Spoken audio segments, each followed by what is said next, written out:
Cool and cool. Alright, we're live. I have decided to make today's stream, this is kind of like a nothing stream. I'm just writing like an outline and a little bit of a script for our, our Slay the Spire critique. I already started working on it. I got kind of distracted. I was gonna start earlier, but I was watching a video, honestly, and then working on this.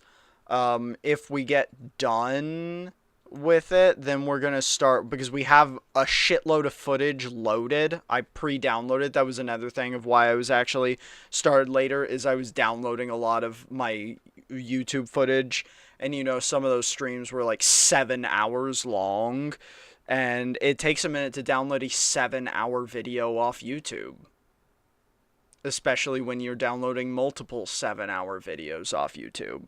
So once we have the script, or like the outline written, it's not going to be like a hard or totally hard script. Once we have the outline written, we will construct the video, and then we'll refine the script, because the outline will give us the order in which we need, or give us the footage we're going to hunt for, and the order to put that footage.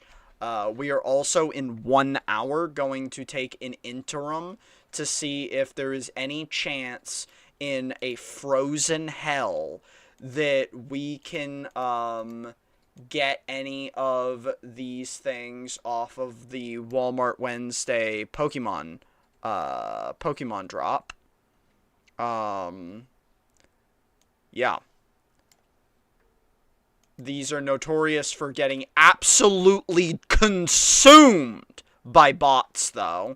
And from what I'm reading online, it's not even for sure what.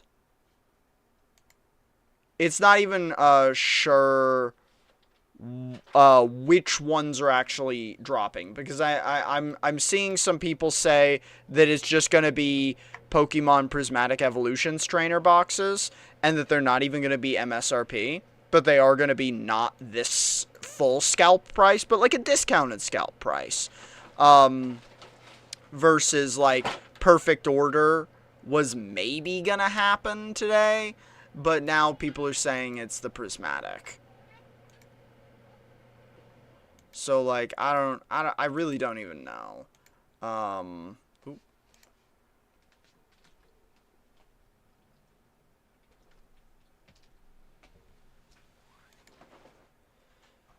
You're incredible.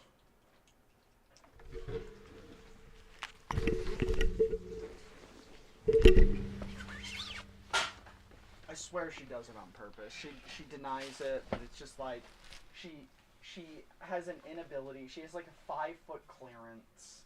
No, I don't. No, I fucking don't. Don't you lie to them. Look at this.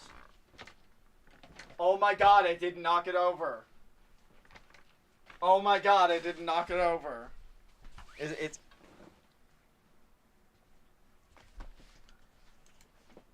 She's fucking criminal. You deserve that. I don't know how I ever deserve it. You're just a menace. A menace to society.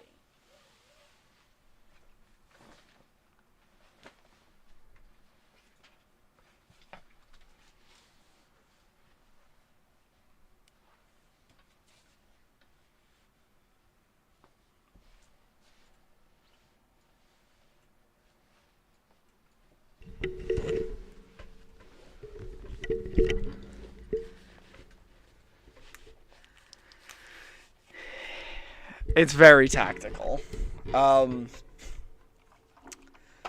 Okay, yeah. So I was starting to work on the outline already. My camera is kind of weirdly tilted down.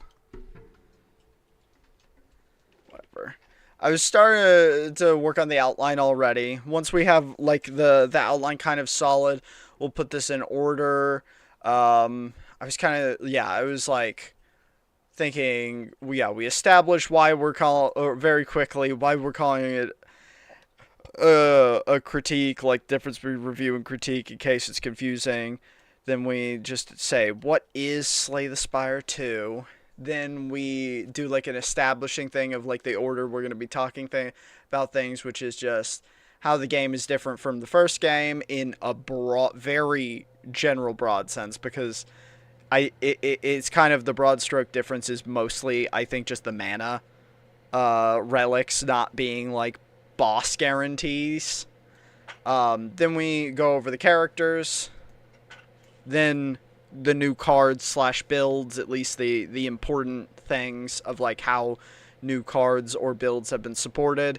And then the ancients, which I think are kind of the biggest thing. That's probably going to end up being a larger section, because I think the ancients are really important to how like the flow of the game has ultimately changed. And then the last topic would be multiplayer. And then kind of outline where we're going to be going for the characters is just like in order that you unlock them. First, because like this first point isn't big enough for it to have its own section, so it's just going to be like a small intro before the character, or like in the character section, because I'm really just going to say you don't get relics that give you mana anymore from beating the stage bosses, and that has changed the overall design structure of characters. And then we talk about the characters, because that's going to be more revealing of how things have been changed. So like Ironclad, I kind of wrote this down already. Ironclad. Then we talk about what the Ironclad is, and by doing that, we talk about like what their gimmicks are. So like what kind of builds you can build them into. We're gonna talk, and maybe I've missed some. I'll have to also double check like if I've missed some as we kind of outline the characters. But I kind of think Ironclad really only has 4 builds. He has strike builds. Maybe you could sub and say, oh wait, we did forget one now that I'm thinking about it. Vulna builds. Yeah, Vulna builds. Or build. Vulna build.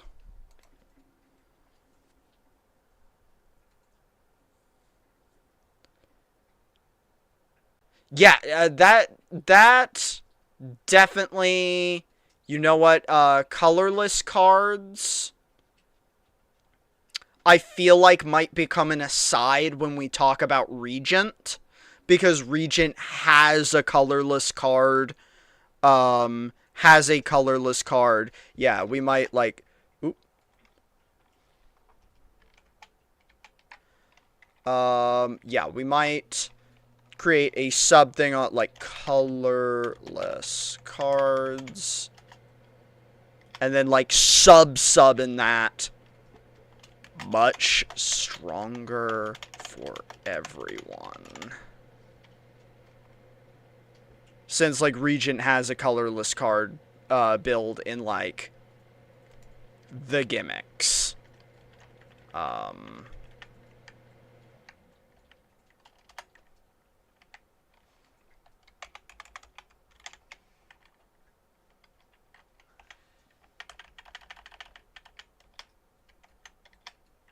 Yeah. So that'll probably get we'll cover that when we get to Regent as an aside, because I don't think it's something to like massively go into, but it's just like, hey, this character has colorless cards as kind of a gimmick that they can build into. Also, colorless cards got buffed across the board. But yeah, I think that's all of the Ironclad gimmicks. You can have a strike build. You can have an exhaust build, you can have a self-harm build, a defense build, and a vulnerable build.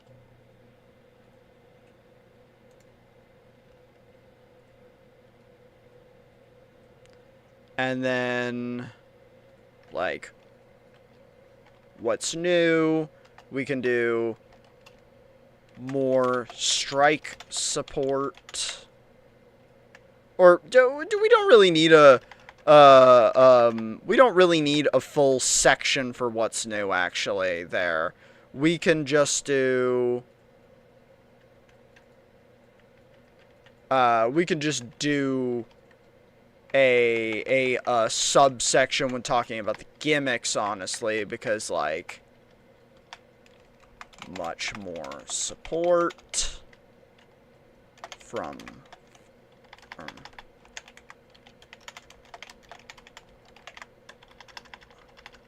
first game, exhaust. Okay, yeah, we can say much more support than first game. Simple. Strong. Or simple. Strong. Yeah, simple and strong. We can kind of just outline, like, how it plays. Simple and strong. Weakness. Lacks defense. Exhaust. Then we can, like, subsection on that. Oh.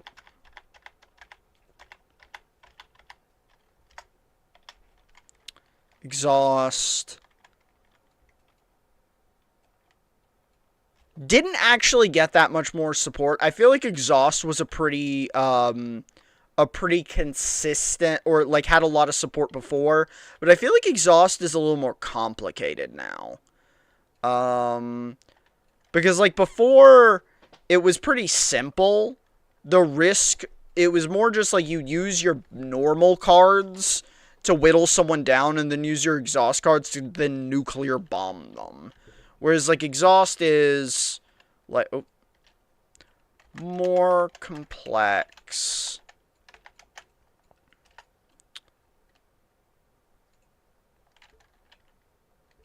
Very strong.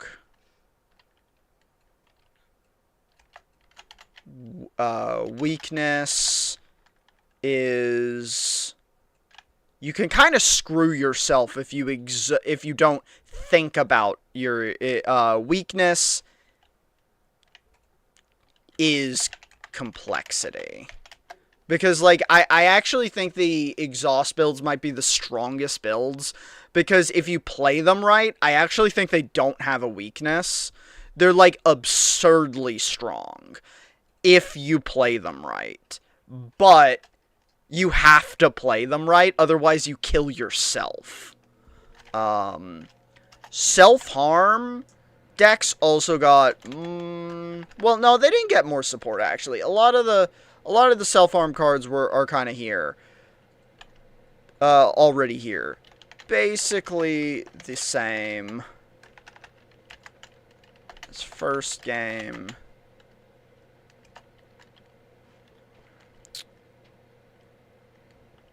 Strong, but must weigh risk. A lot of the... I'm not going to say very many of the gimmicks are by any means bad. I think most of the gimmick bill, or like gimmicks that characters can lean on this time, are pretty strong. Like, the game is more balanced than I think, than before.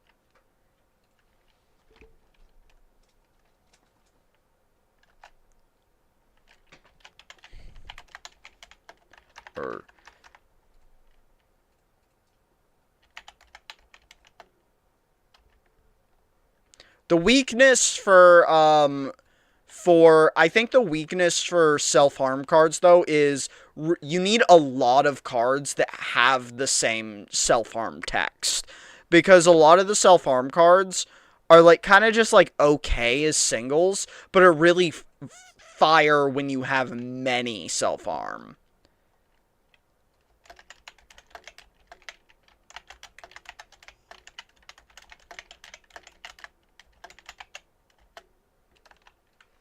So it requires luck. /requires luck. Because you need a lot of the self-harm cards for them to be good, and specific self-harm cards for them to be good. Because I think it's like Blood Iron or something. It's the one where you take 1 damage at the start of your turn and you gain 8 armor. That's a really good power. There's also the one that makes you take 1 damage at the start of your turn and do 6 damage to all enemies every time you take damage from your own sources. So, you kind of need those cards for a self-harm build to be real. So you need, very specific cards. Need to stack many cards that have self-harm. And specific power cards. Defense builds.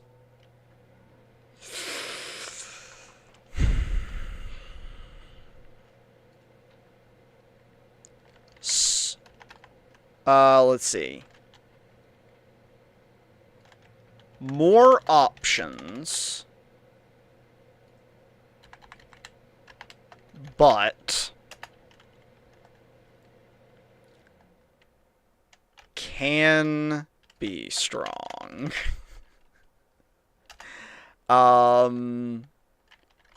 Weakness. Very dependent on stacking. Yeah, very dependent on stacking or not stacking. Getting specific cards. Should probably make my camera at least small enough that I'm not taking up any of my stupid Word document. I can make myself tall for no reason. I can just take up, yeah. We'll just take up the margin. This isn't at all jarring, right? This isn't weird. Yeah, this is normal. This is normal. We'll just take up the margin here, the gray margin. We'll keep it this way. We'll keep it this way. This isn't strange at all.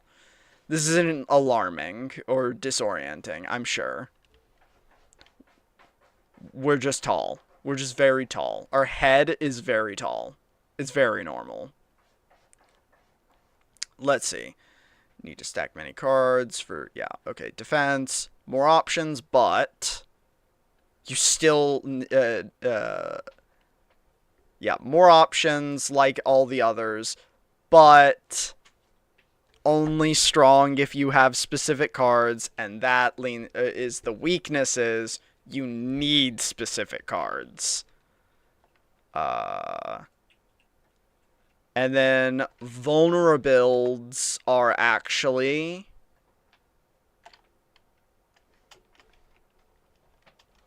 brand new. That they didn't exist before, to my knowledge. They're brand new. It wasn't like you couldn't build a build entirely around applying vulnerable before. Very strong. But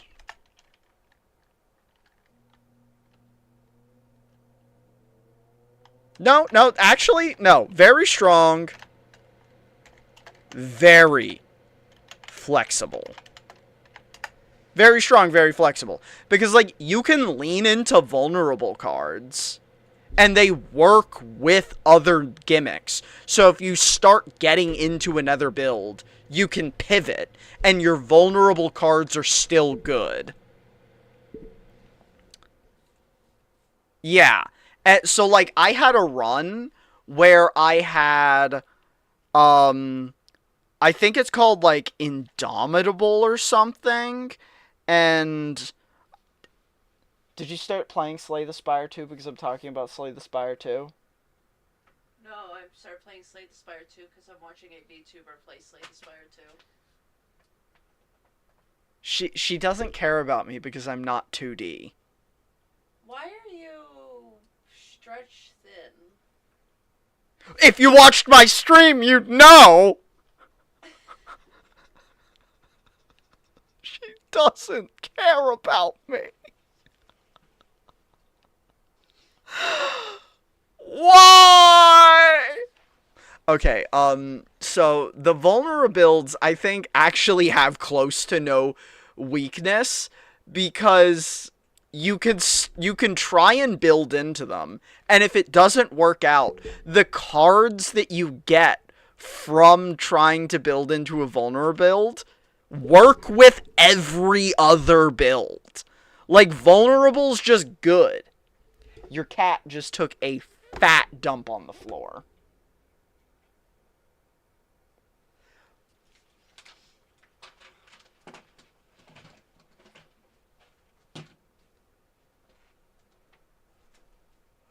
Didn't you just change your litter box? Yesterday, yeah. Why do you suck? Oh, she also hairballed next to your chair. I think she's mad.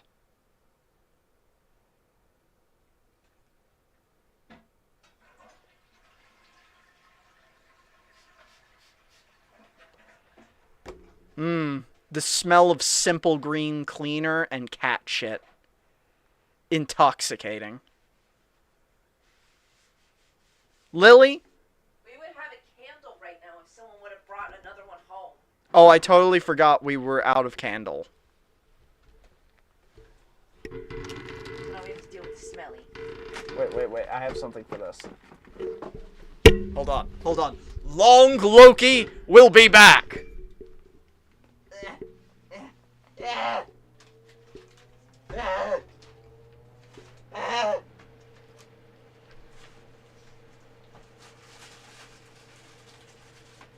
Did I put it in the bathroom? My scent spray. Did I put it on the shelf in there? I'm pretty sure I did. Wait, nope. I lied. I'm a liar. Ha-ha!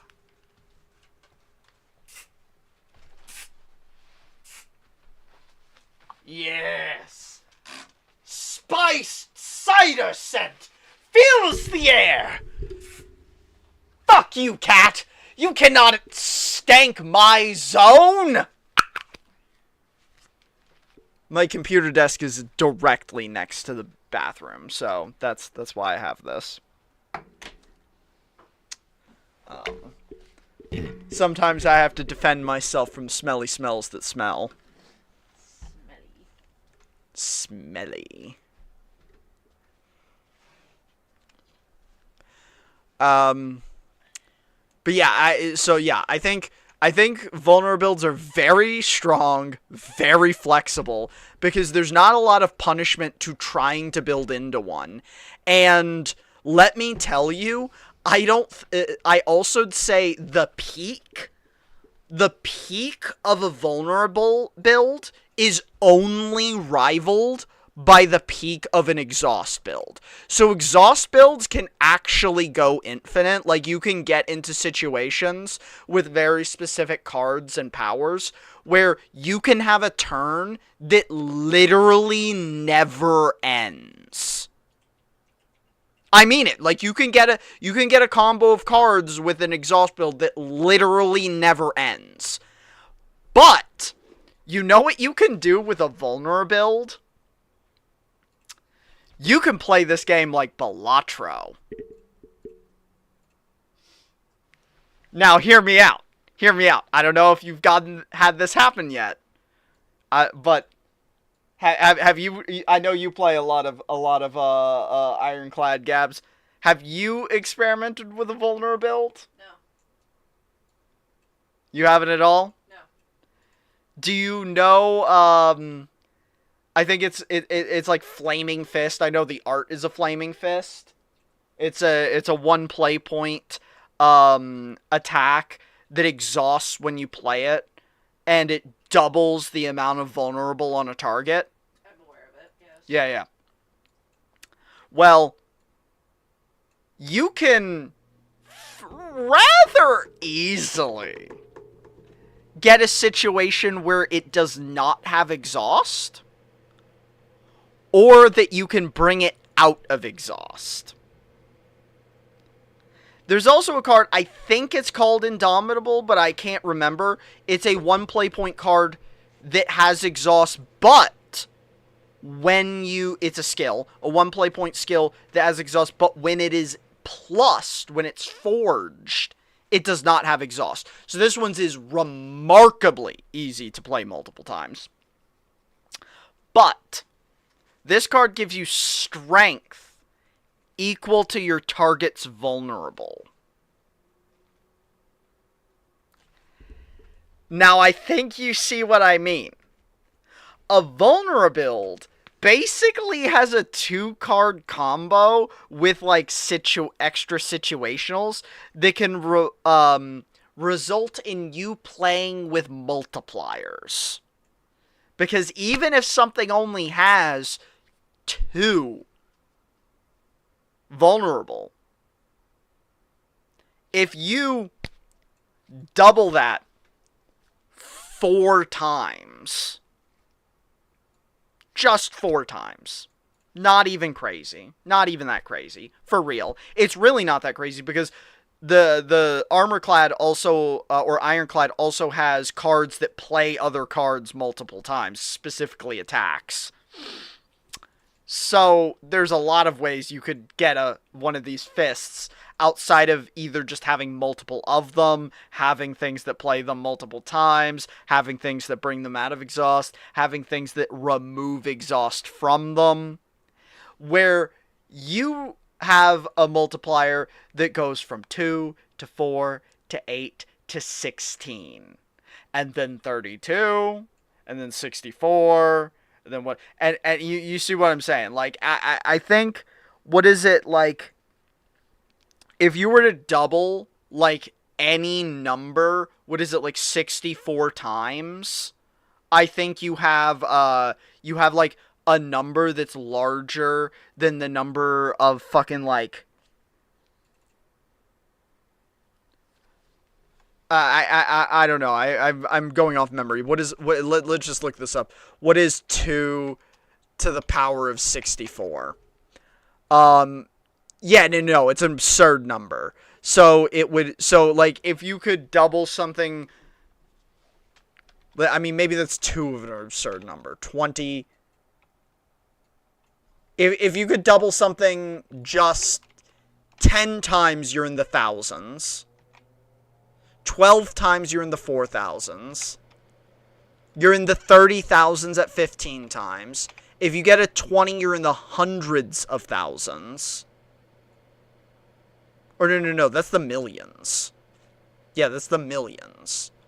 When you get into the 30s, you're in the, like, hundreds of millions or billions. I don't even know. These numbers are too big. So, you don't have to play doubles that many times, is basically what I'm saying, before you can get numbers that are actually totally unreal.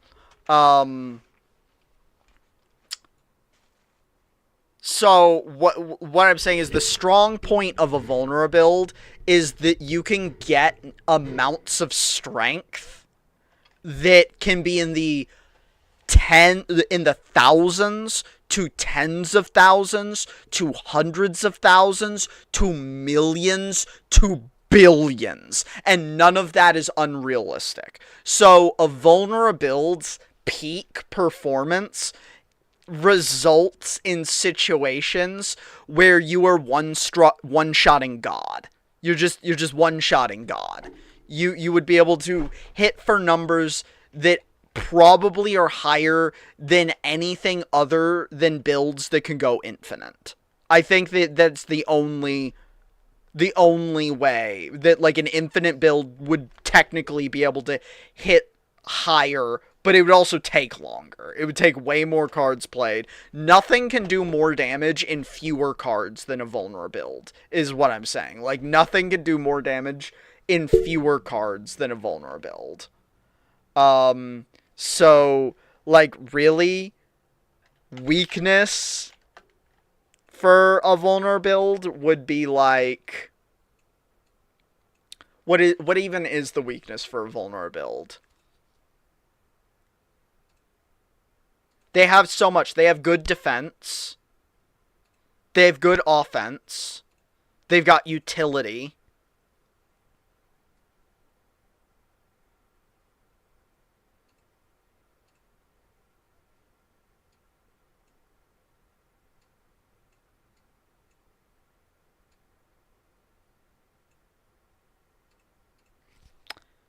Some things have artifact.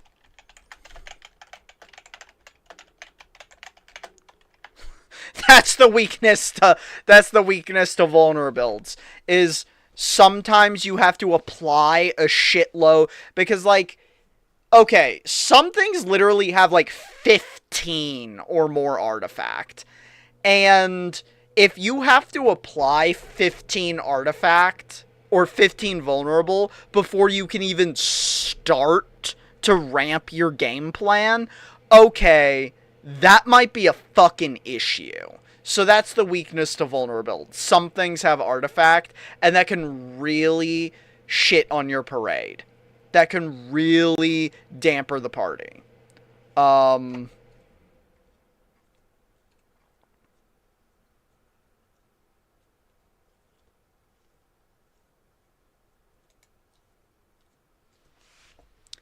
So, and then I guess...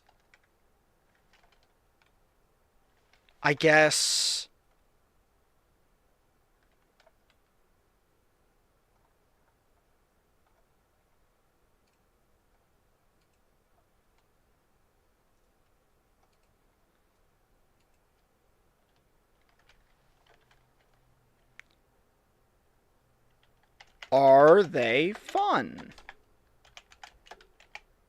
Yes. Nah, that's stupid. We don't need a section. That's really it. We just need to talk about them. I guess since it is a critique, we need a...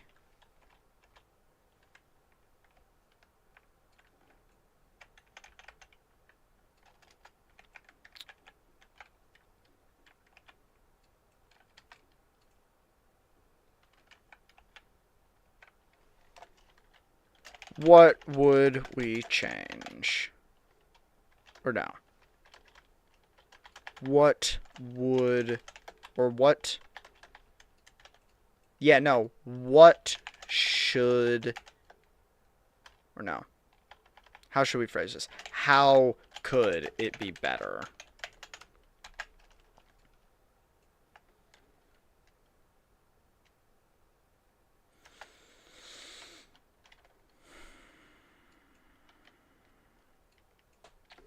The ironclad is pretty solid. How could they be better? What can we think of that could even possibly be improved with the ironclad?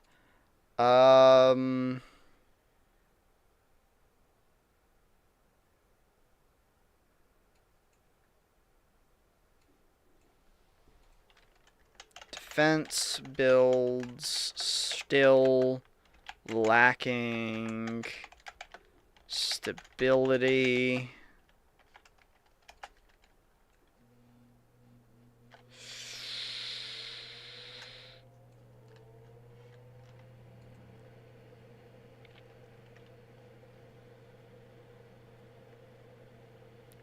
Demonic theme / backstory. Not very represented.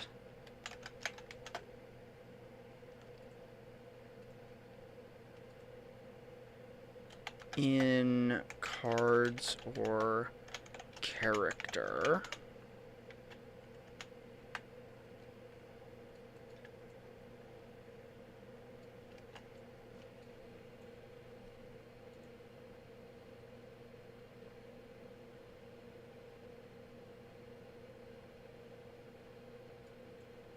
What else? What else? That's probably it, actually. Like, there's not a whole lot I could say. only one card still that provide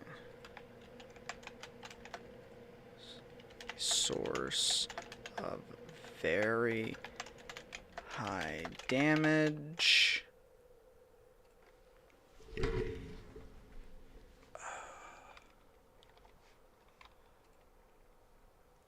No, yeah, still only, I'd say still only,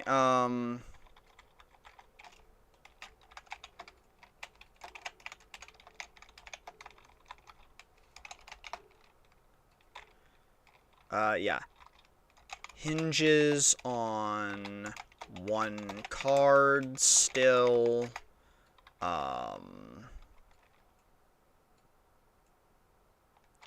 highs not that high, lows pretty low.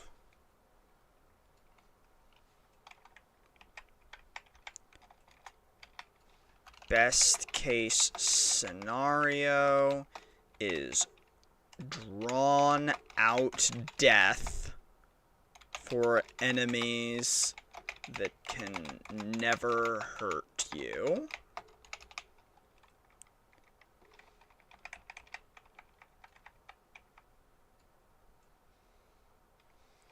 Like, let's put it this way. I think Regent has a better case for a defense build right now, like at least hinging on one individual card.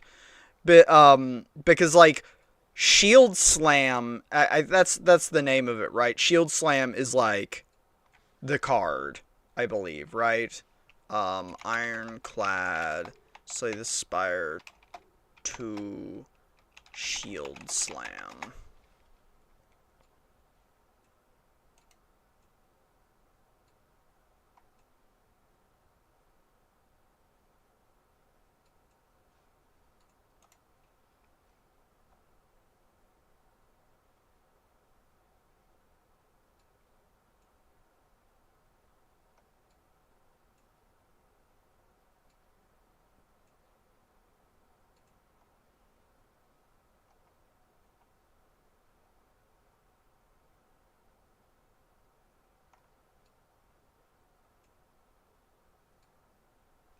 No, Body Slam. Yeah.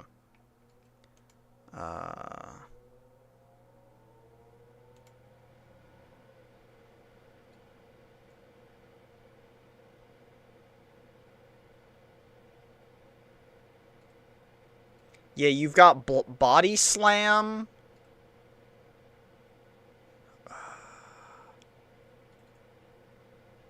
Oh, yeah, here's another one.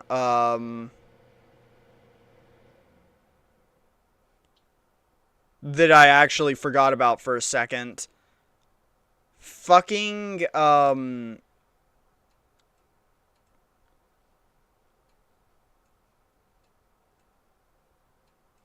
what's it called? Plating? Yeah, plating is worse now.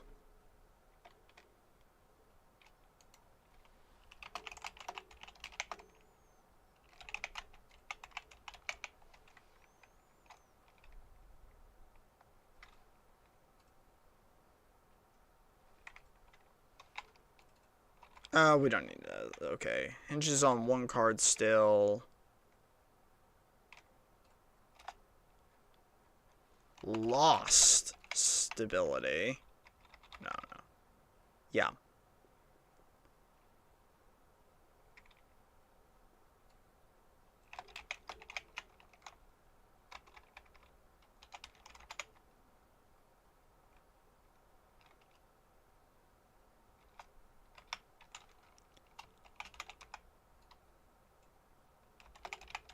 Is that what it's called? I immediately forgot again. No, just plating. It's just called plating. Plating. 2 T's? Right? No. Plating. 1 T? 1 T. I think it's 1 T. Lost power. Plating is worse.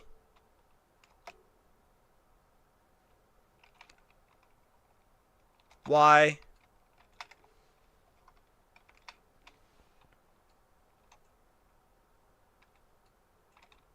Why can't we tab in again? Should be no limit to this. Fuck you, formatting. Plating is worse. Loses power, or loses effectiveness per turn instead of per damage taken. Unblocked.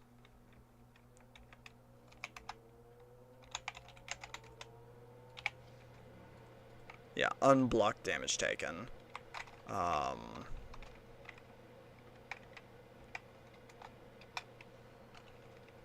Body slam. Still only source of high damage.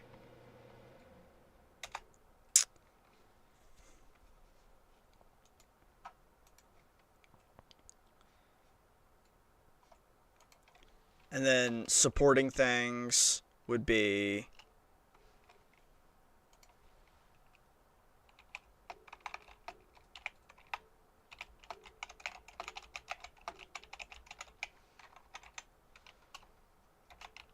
barricade is only way to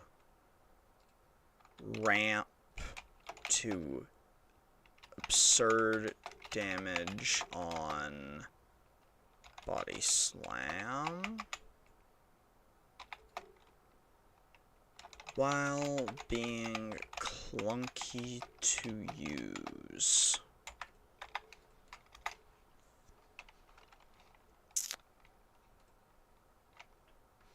What else is there? What else is there?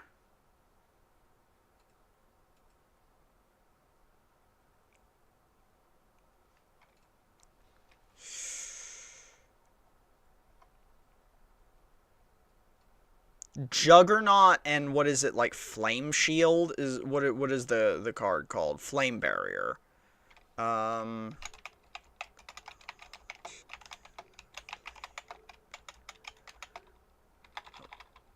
Barrier.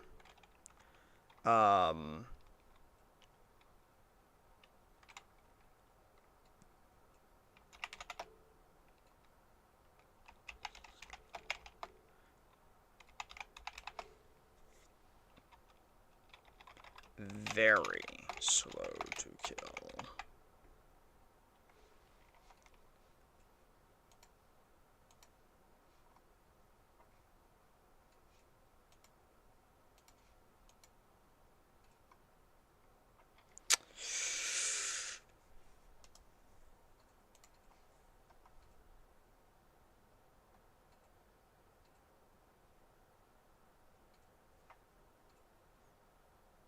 Like, Juggernaut's slow to kill because, like, honestly, you're probably... So, like, think about this. The other powers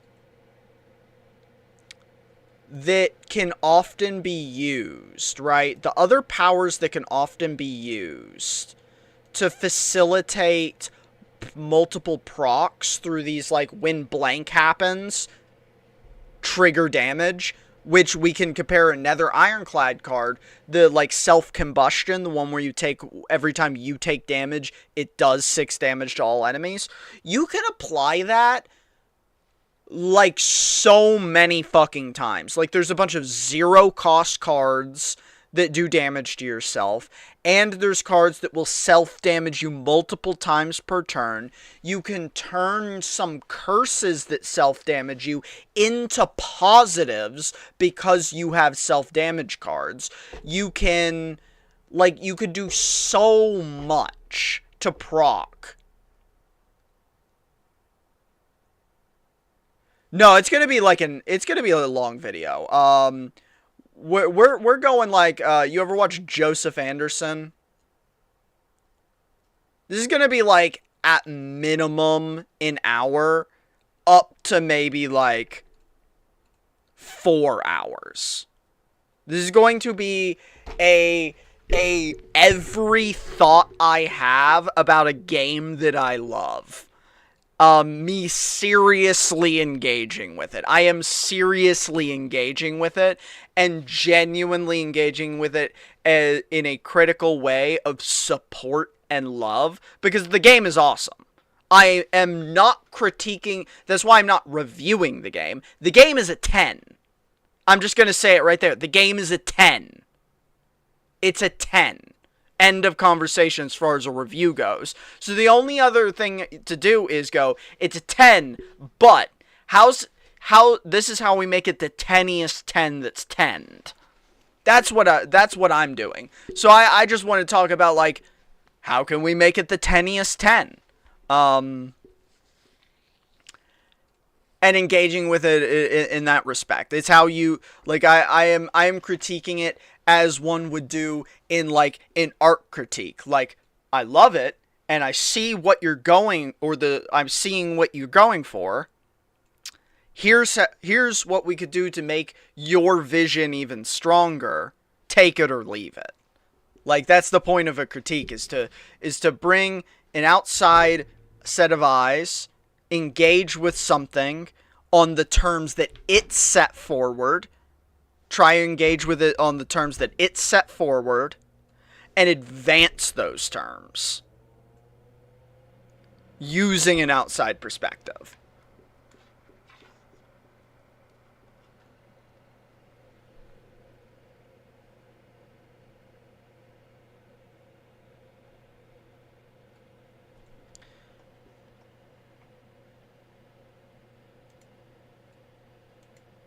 And yes, it could totally, like, because this is, like, going to be a produced video, I'm of course also going to have, like, the YouTube sections, so you could also, like, just watch the sections about a character, if you want that. But, like, I'm going for, some of my favorite videos in this vein are Joseph Anderson's, video critiques. And that's exactly how, or the vein in which I want to engage with material that I enjoy. I don't want to like, you know, I don't want to engage it in a review style, but instead a critique style. But yeah, let's see. Yeah, Juggernaut and Flame Barrier are slow to kill. And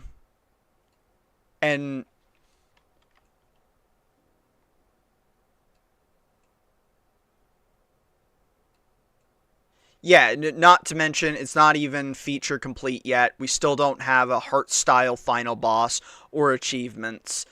Yeah, exactly. That's also why I think this is a moment where a critique is most valuable, because you don't have a critique when a painting is done. It's done. There are no changes being made. You can have your opinion on how it could have been done better and give advice, but it's done. It's too late. It's done. Critique is for when something is in process. Generally, like, whenever I or anyone in any studio settings I've been in would work on a piece, you would have a critique before you even started, like on the idea stage. Like, is your idea even worth pursuing? Then you'd have a critique on the, like, start stage. Is my, like, you know, basically the sketch, is the idea I've now put forward in the very beginning even worth pursuing further, or is it too doomed to even move forward with? The, like, I'd say 25% point. Should I make any early changes? And then I'd say you kind of skip forward. You wouldn't stop at the like, halfway point. You'd probably go towards, like, the 60 to 70% done point, where it's starting to be more flushed out, but then you can go, okay, I now really see how you're making specific choices. Explain to me why those choices are made. Okay, here's where those choices how I or not just the choices. Let's go back to your goal. Are those choices supporting your goal? Could those choices be supporting your goal more?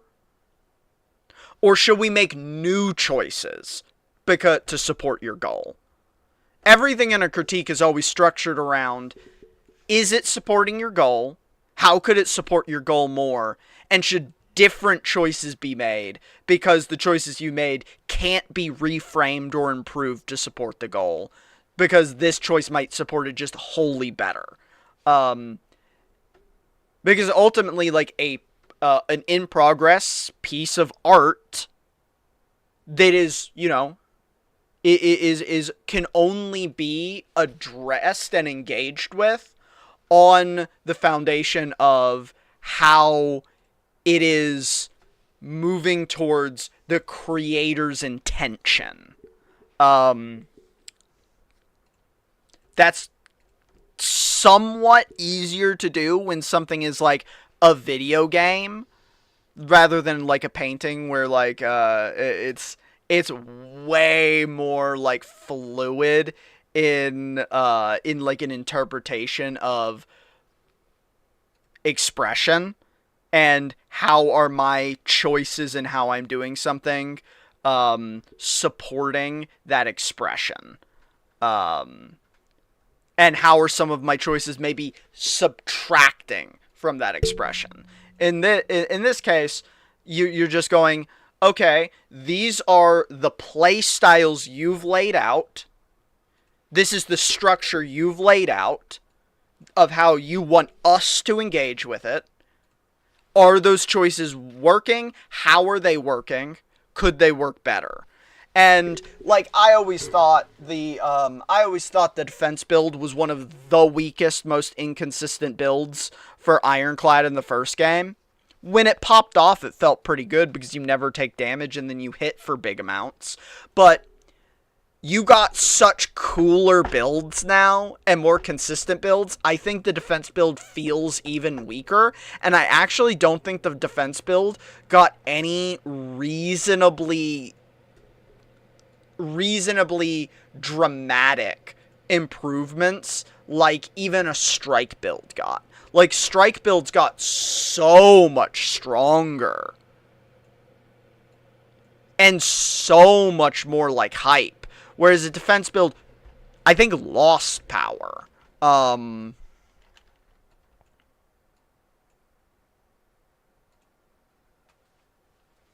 Blockade. I don't even think I remember Blockade.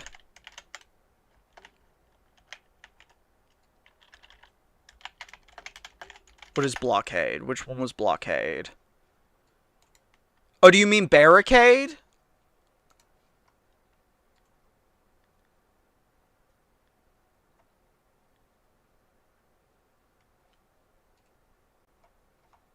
I'm not seeing a Blockade. I'm assuming you actually meant Barricade.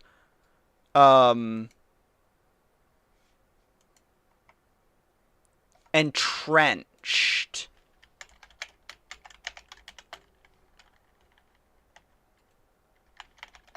Is that the one that doubled your armor? Is that what the I feel like I remember that. It doubled your armor? Yes, doubled your armor or block. Yeah, is Entrenched even in Slay the Spire? Because I haven't seen it either.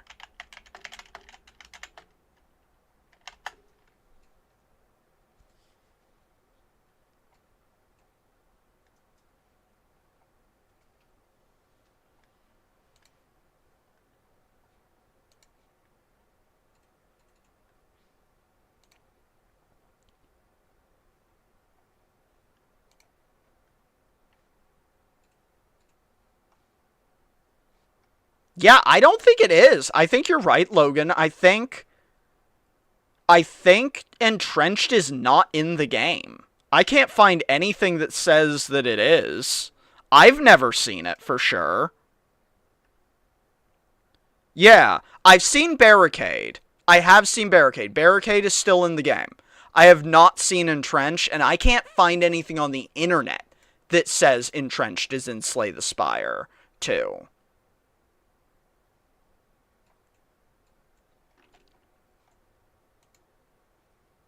Huh. Yeah, okay, well, I definitely need to make a note of that. No more Entrenched? Question mark? Yeah, there's a potion that I don't remember if existed in Slay the Spire 1 that triples your current block, but I don't know. I'd say there's maybe more relics that grant block. I think that's maybe the only positive I'm gonna give. That's the only positive I'm gonna give barricade or armor builds or block builds or whatever. Is yeah, we'll say yeah, new to Slay the Spire 2. So we lost Entrenched but gain a triple armor potion. But, like, that's a one-time use. Yes, that would be really strong, but, like, it's a one-time use. Oh, wait, actually, you know, we lost Entrenched, but I just remembered. We got, Unmovable. It's a power, right? I just remembered that one. Because I use that one even in not armored builds. I pick that power up. That's the name, right? I'm gonna just look it up.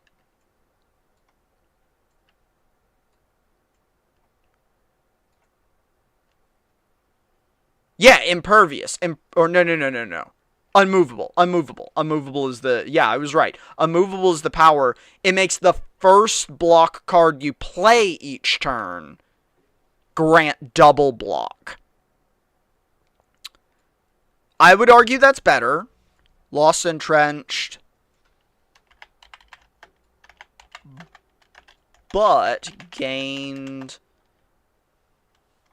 Unmovable.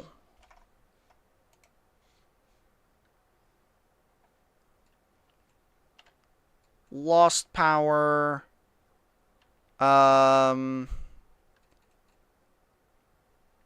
So yeah, we lost Entrenched, but we gained Unmovable, which I argue is much stronger. It is much stronger, but it's strong for every other build.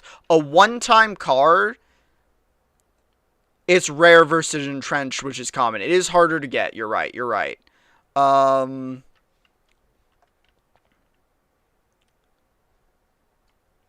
Lost power. We'll do gained or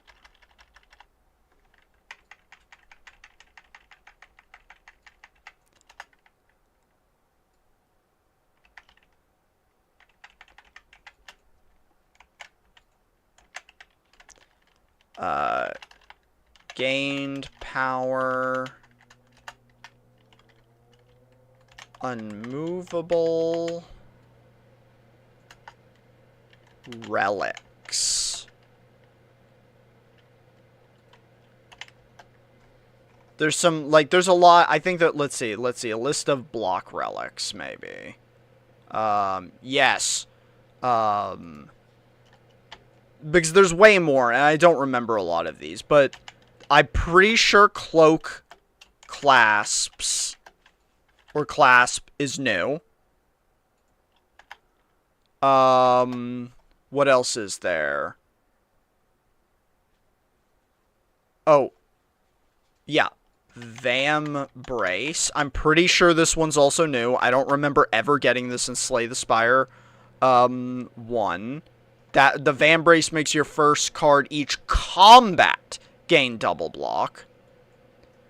I think Psy was... No. Psy is one of the ancient. Psy is also new, and that one's very strong. You just gain 7 block at the start of every turn. Yeah, I think all of these are new. Parrying, shield. Um...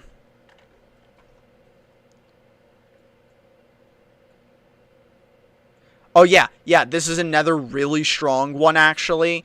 That's also an Ancients thing. Pale's Legion. That one doubles a card's block every 2 turns.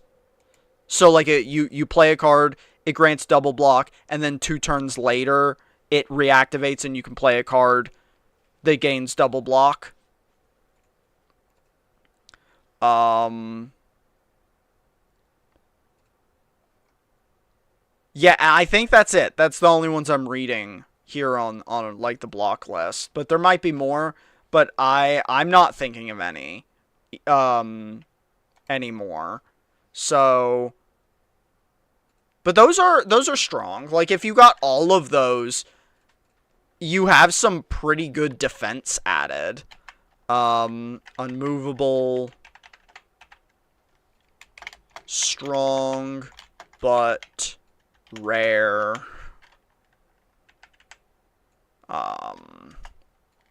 No more entrenched,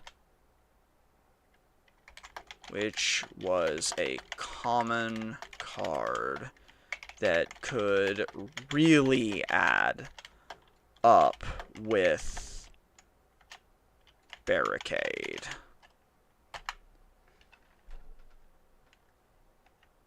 Stronger than entrenched, but rarer.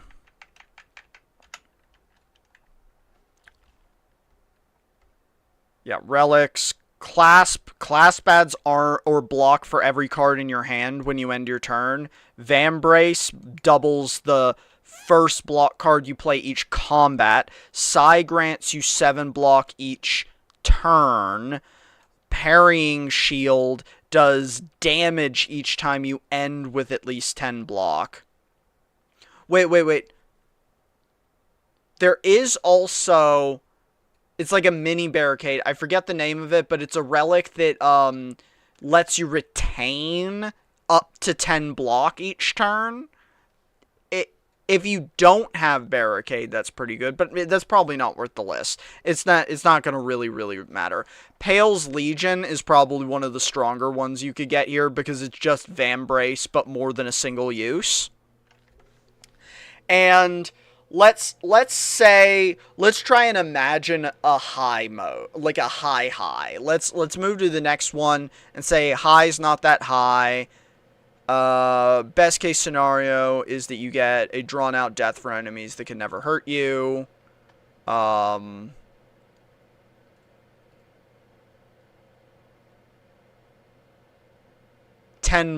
block the one I was talking about, the 10 block relic is something clamp. Yeah, I just don't remember. I don't think it's... I will leave it off the list because I don't think it, I don't think it's actually going to make the difference on a block build because retaining only up to 10 armor each combat is not that good, honestly. And then there's other relics that I think just wouldn't actually work with the other relics because then there's like a, what is it, Orculum or something? Like the ingot. It gives you, if you have no block at the end of your turn, I think it gives you like 8 block. There's also the one that starts the game with 4 plating, but I'm also not going to count that one because plating is so weak now. Plating is so weak now. Like, it's just so weak. Plus, plating cards don't synergize with any of the, like, doubling block effects. So plating doesn't even synergize. So, yeah. We're gonna actually add that as a sub thing, too.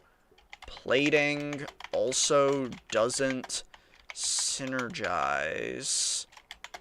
That's not even close to how you spell synergize. Synergism? Synergize. Gize. How the fuck do you spell synergize? Is synergize a made-up word, or is the spell check on here fucking bonkers? Synergize.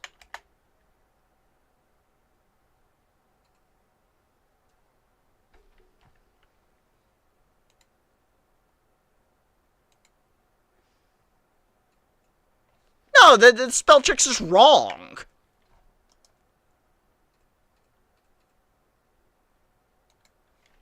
Fuck you, spell checker.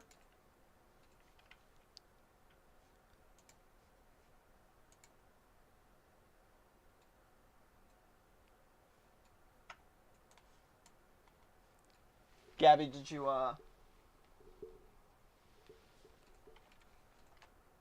We're now Pokemon hunting.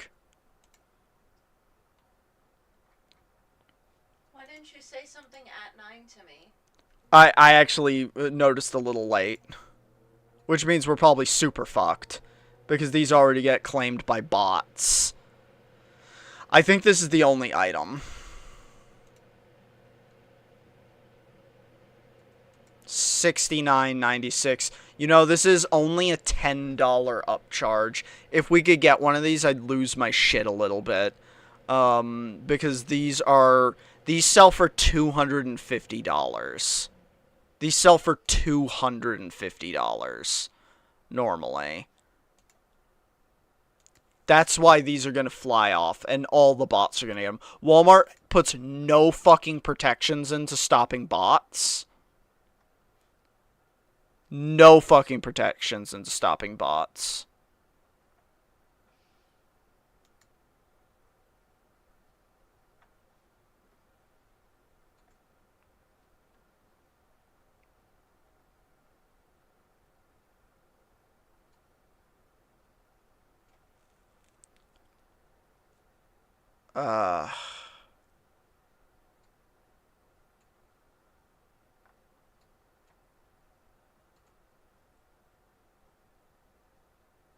Everyone is already saying, or already kind of doomed. Let's be real. I have no real hope that I'll be able to get these, because for real, Walmart drops go to bots and nobody else. Yeah, Walmart drops go to bots and nobody else. Okay, look, so, no, the thing is, plating is fine, but not for a block build. Because for a block build, it doesn't synergize with the, it doesn't synergize with, your other cards. Like, you can't get doubling effects. The only card it even kind of synergizes with is Barricade. Because then, if you still have armor left over from your plating each turn, it'll build up. But, like, it used to be that if you had a block build, you could, if you built up enough plating, the millisecond your opponent couldn't hurt you, you just started gaining infinite armor. Because the moment you had enough plating that your opponent could never punch through your armor, and you had Barricade, you would then just infinitely gain armor over time. You would slow kill anyone no matter what then. Now, it doesn't synergize with the relics. It doesn't synergize with unmovable. It doesn't synergize with any of these, the like, cards that are really in the armor build's repertoire.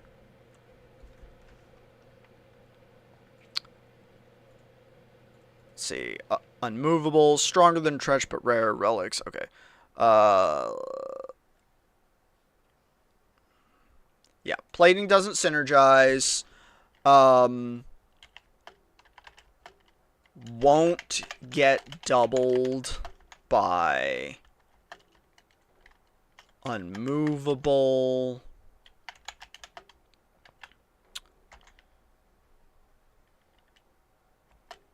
Falls off even if you aren't taking damage.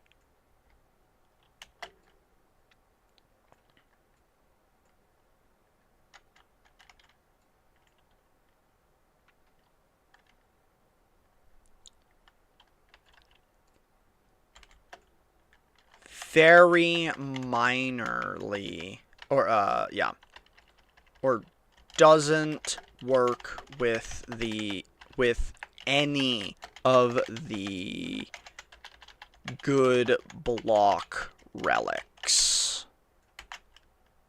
Yeah. And then let's go back to the highs. Best case scenarios, you have a drawn out death that never where enemies can never hurt you. Let's see.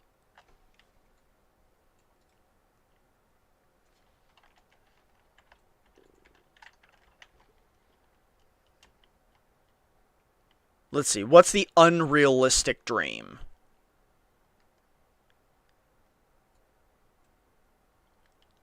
Highest high is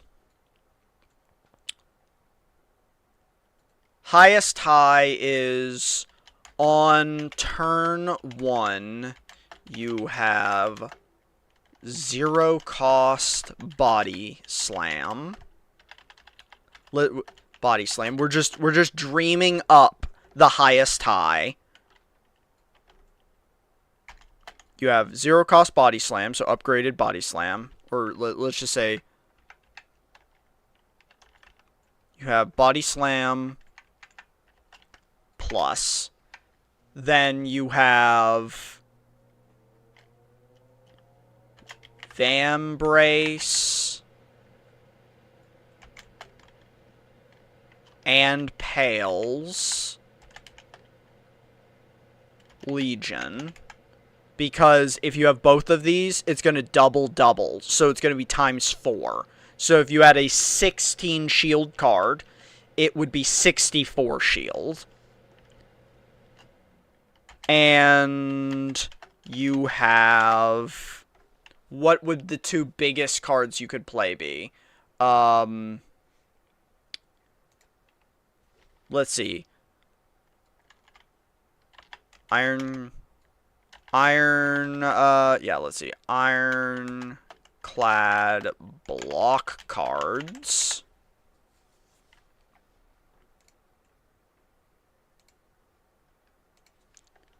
Slay the Spire 2.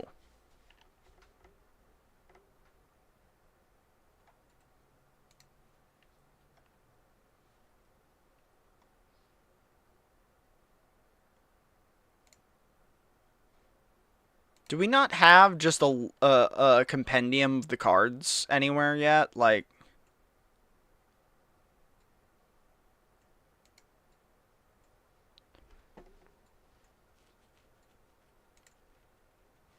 Oh, okay, I found one.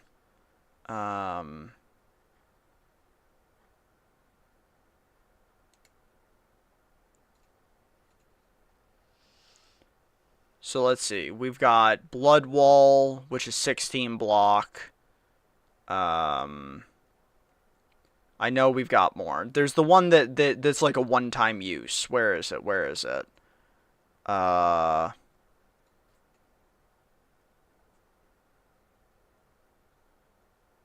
What is that one called? Impervious. Yeah. That one's 30 block. So, if you had both of these situations, you could have Impervious. And let's say you have Impervious Plus, that's 40 block. So, Impervious Plus. And then, is there like a 1 cost? What's the best 1 cost armor card you could then have on top of that? Probably just like Superior Defend, like that card, which I think is technically a colorless card.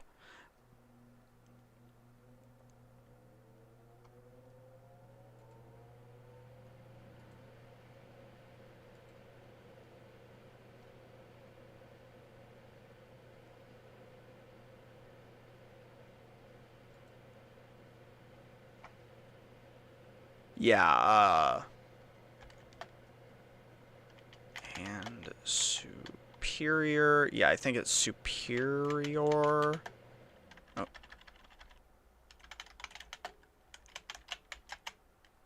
Which I think is 15 block.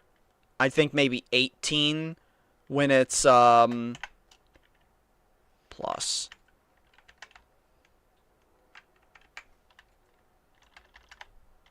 Yeah. This is like the this is like one of the best case scenarios, and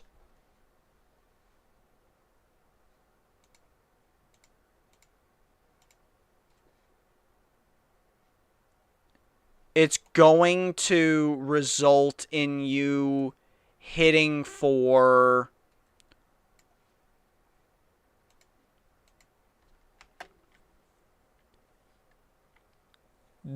all of that is only going to result in you hitting for with your body slam.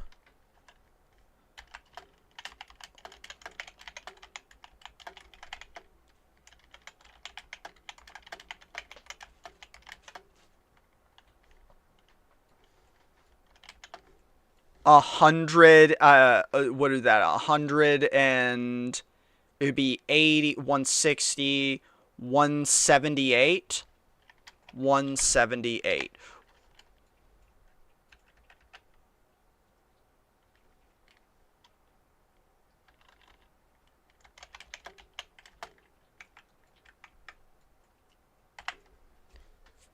Yeah, highest high on turn 1 you could have would be Body Slam, Vambrace, Pale's Legion, Impervious, Superior Defend. All of that will only result in a hit of 178.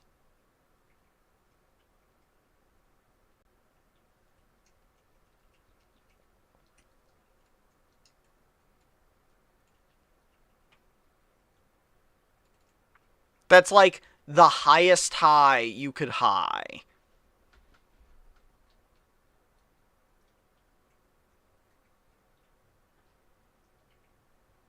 And I mean, like, that's pretty good. But like and like maybe that is one of the better turn ones that most people could have. But like I don't know, like the Regent. Okay, no, wait. We could up this a little more. We could up it to 200 if we also had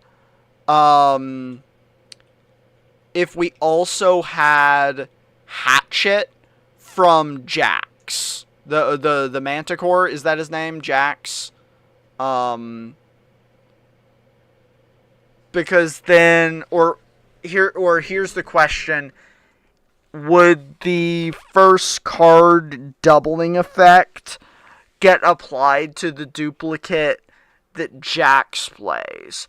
If so, then this would be 366, I think. But, or no, 360. It would be 338. 338 if it applies the Impervious with the Vambrace and the Pale's Legion twice. If not, then this just goes up to 208. Or, no, 218. So this is either if you also had Hatchet, it's either 218 or...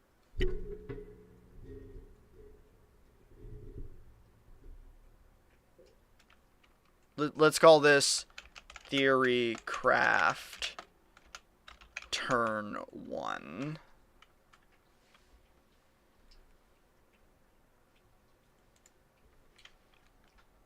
But I don't know how that interaction actually works. That's the bigger question. How does that interaction work? That's the way bigger question is, will... So I won't factor that in just because I don't know how the interaction works. Low's pretty low. Most likely you just die before you ever get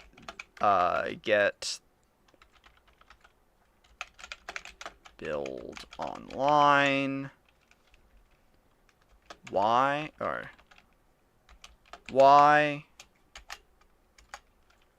Because, or builds that that fail, or runs that fail because they lack damage, not defense.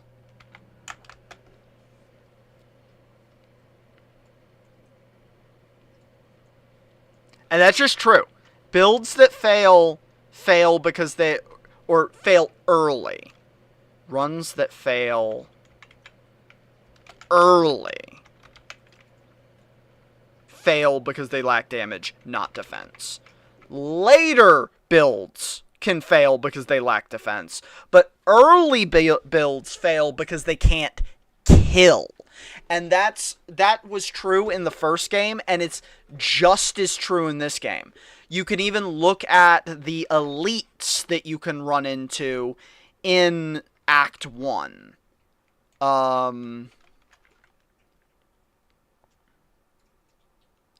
Like the big bird. I forget the big bird's name, but it gains strength every turn. Why? Because it's testing your damage. Act 1 in Slay the Spire has always tested damage, not defense. Act 3 tests your defense. Act 2 is the act you gain the most power in. That's how I see it, at least. This could be subjective. Act 1 is where you fight to grab a footing. If you gain a footing and make it through Act 1, Act 2 is where you get really powerful. Act 3 is where you have to prove you can survive. Act 1 is you have to prove that you can kill. Act 3 is you have to prove you can survive.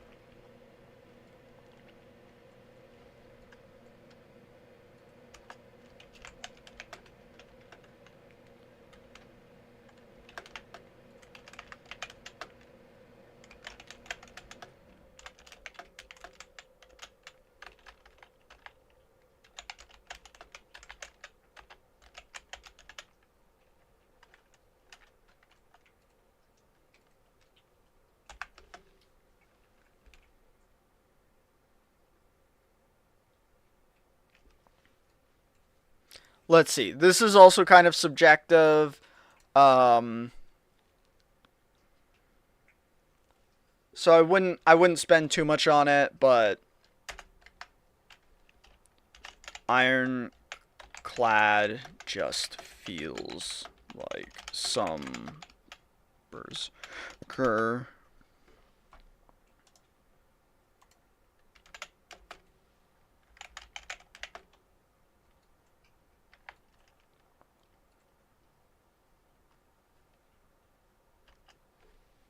Let's see, how many cards do they have that engage with demonic stuff? They have...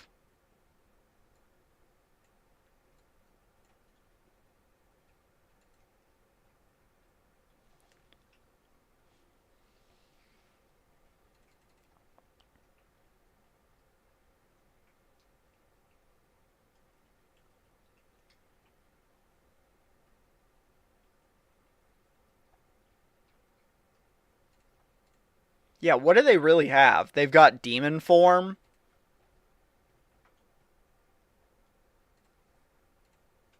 That feels demonic. Pax End.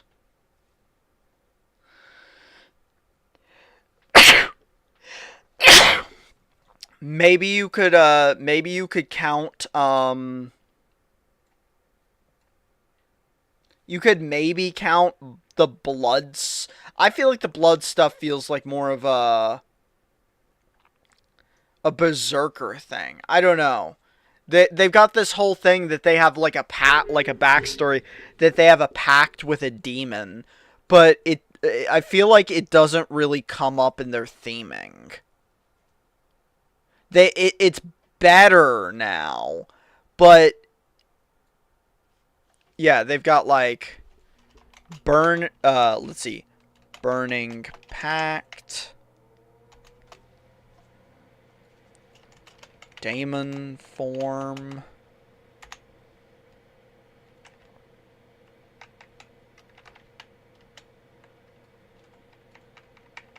Daemon Form. I actually don't know if it's Daemon or if it's Demon in this context. Actually, let's check what the card text says. Is it Daemon or Demon in this context? Are we giving it the ambiguity? Are we giving it ambiguity?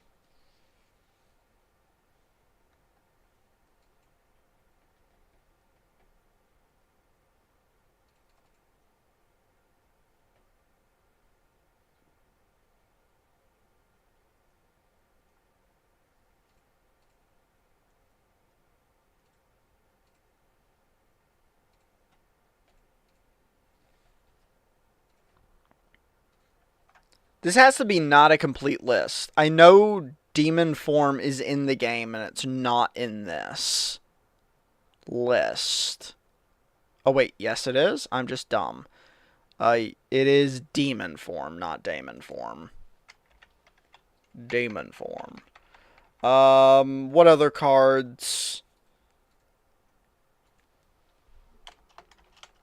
Demonic Shield.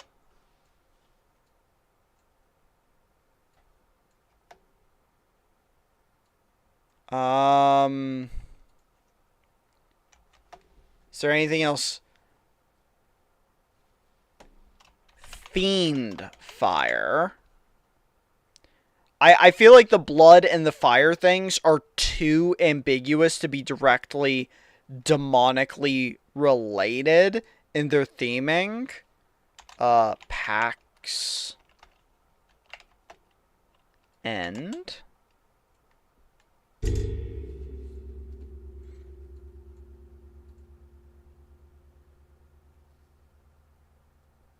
So I'm only going to count things that I feel like directly make some kind of reference to demonic involvement.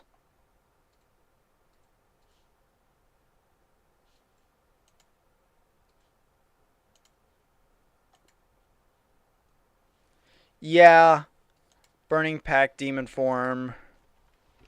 Only card. Yeah. Cards that make direct reference to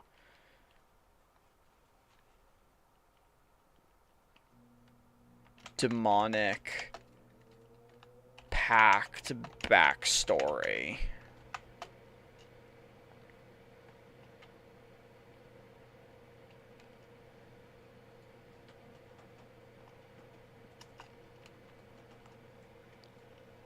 You have unique interaction with Vaku.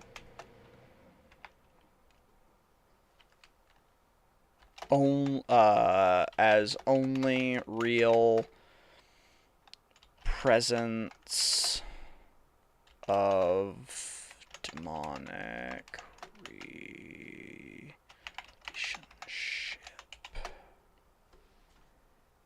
Oh, there's an A in there for no reason. Relationship. Yeah,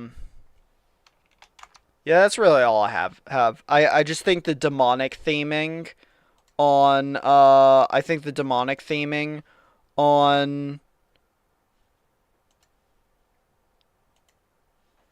the Ironclad is a little weak. I think it's a little weak. They could be either more generically demonically related visually or just have more cards that make some kind of reference. Because I think more than anything, the theme that we get in the cards that the Ironclad has access to is that the Ironclad is mean, brutal, and has blood and or fire magic. But like blood and or fire magic is not, to me, like, has not been established as demonic, and you could more directly call that forward in some kind of like theming.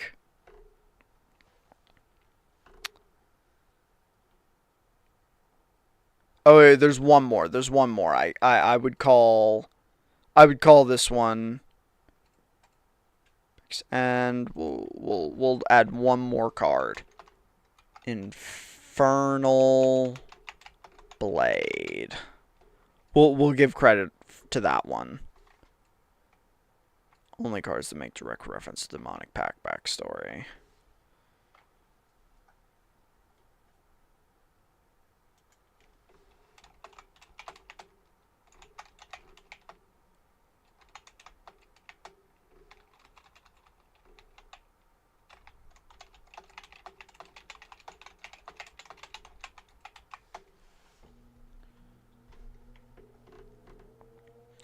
Okay. The silent gimmicks.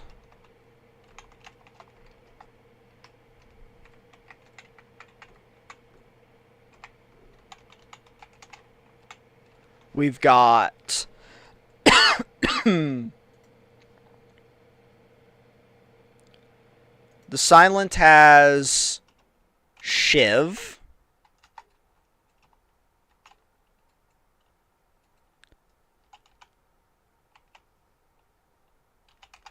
Poison.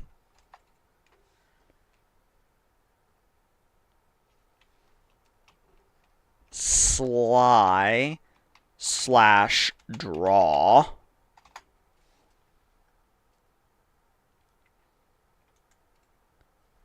/ discard.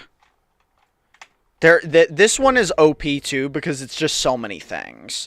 Like it pairs so many things together. What other styles? You know, in Slay the Spire 1, the Silent had like a Caltrops build. Does the Silent still have the ability to do a Caltrops build? I actually haven't seen.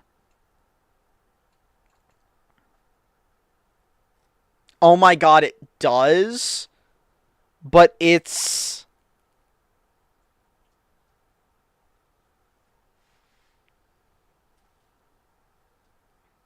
Is it also a fucking discard card?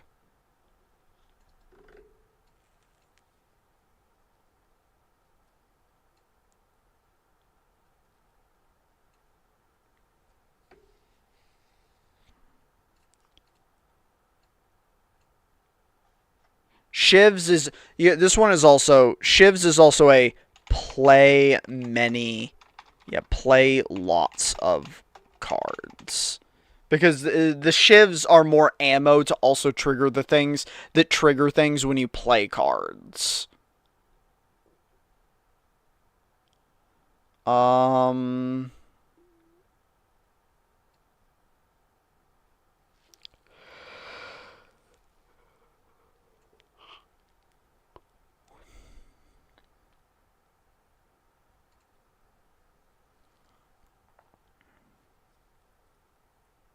What other...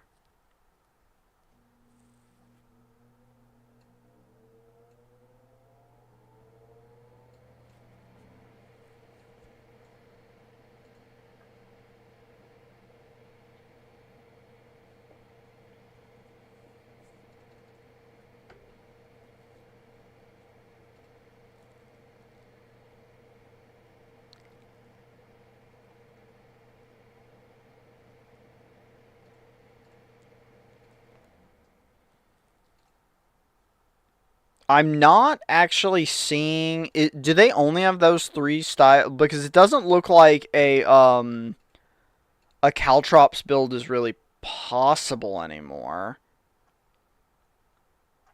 Or not nearly as possible, because that used to be their version of a block build. So I actually want to say these are the, from what I'm looking at, it kind of looks like these are the only 3 play styles available to the Silent. So they have fewer ways to play. Which is probably also part of why they're so strong.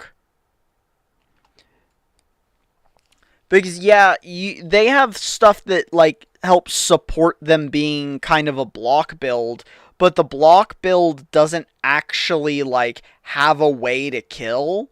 So it's more like, oh, they have things to support any of their builds not dying with block. Like, the block build is not a build in and of itself. It is just something you include so that your other builds don't die. Which honestly is probably healthier. That it's not, they don't necessarily have a block build. Because I think block builds are maybe just not good. Sly is a busted mechanic. It's the biggest problem is it's got, like I said, it's got so much ammo. Sly also means you're drawing cards. It also means you're discarding cards. It's and like fucking Sly is also, let's see, has poison, has draw, plays stuff for free, does damage when drawing,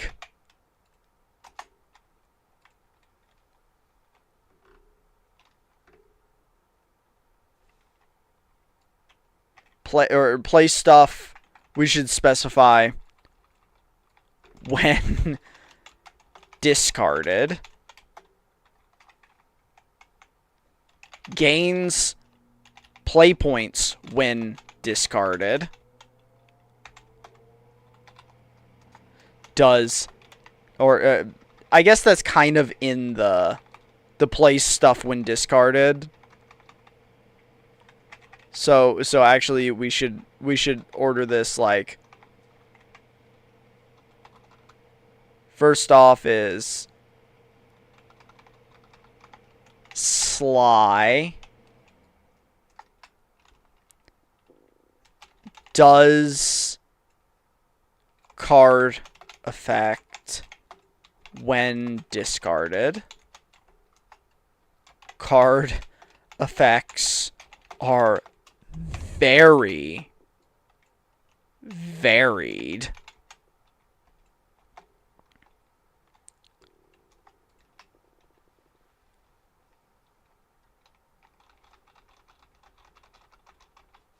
So we've got poison, draw, damage, block,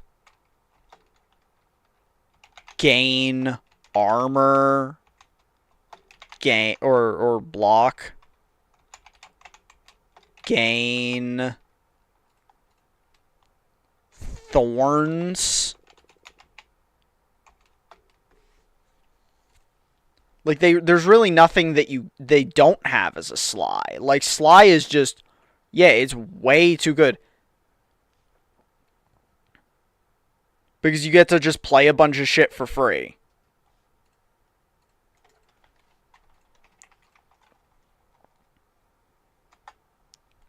And then we've got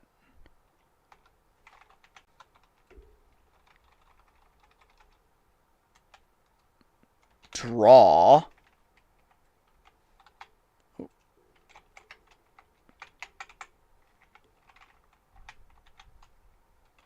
Draw cards are also discard cards. Because, let's see.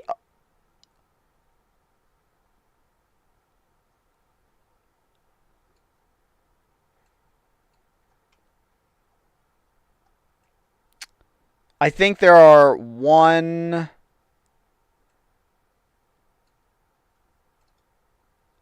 Yeah, I'm just going to say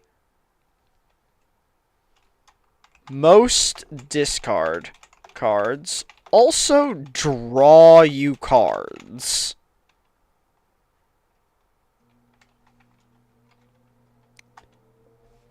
And what is that power called? It's called Speedster. Right? I was pretty sure it's called Speedster. Where is that card?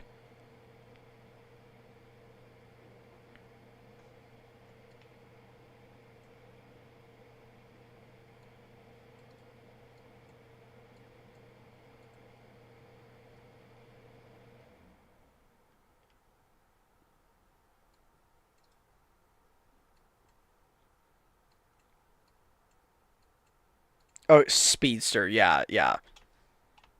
Speedster is fucking busted.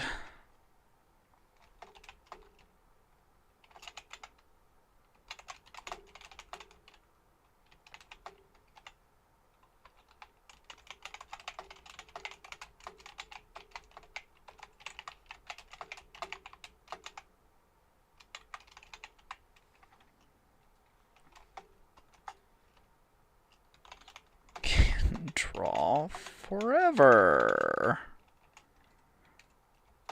Why? Because lots of draw cards are either free or can activate Sly to regain PP.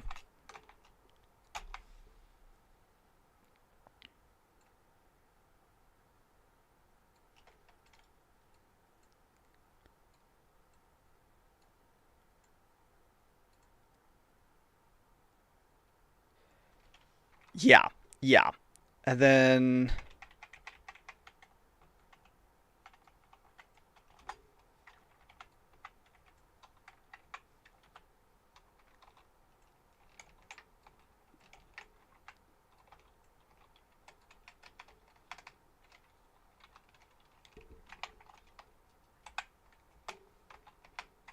can we just format my shit like correctly? Like goddamn. I just want to have an outline that's like formatted like normal. Why do we have to do it like this?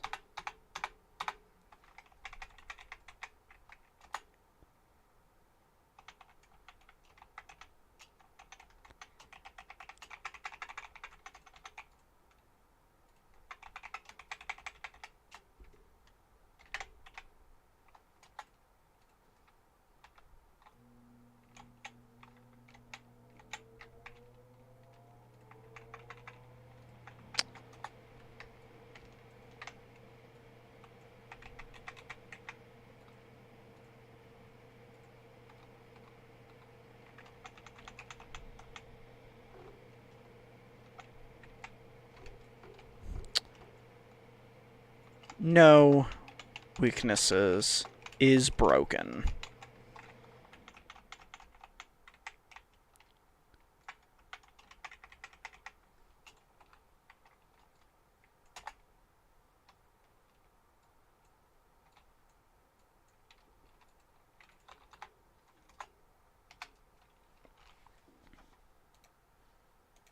Yeah.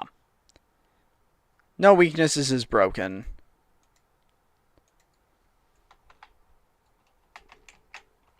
Does everything and is easy to get started. You just need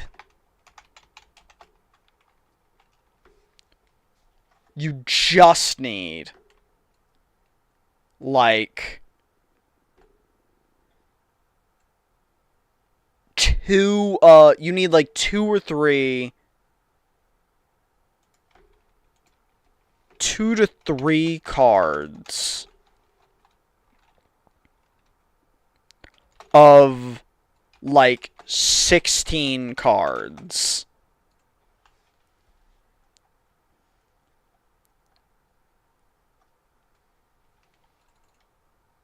to be strong, And then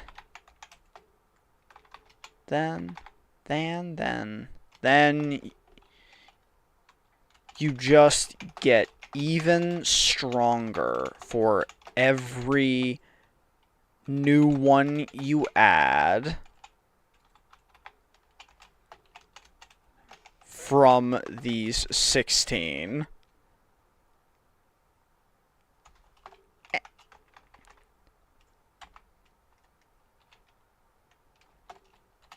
Also get you also get much stronger than most builds or characters from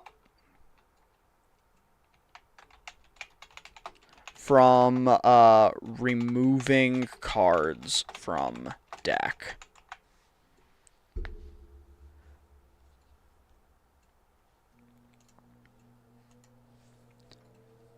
Don't have much more to say about that one. Let's see. Got good support.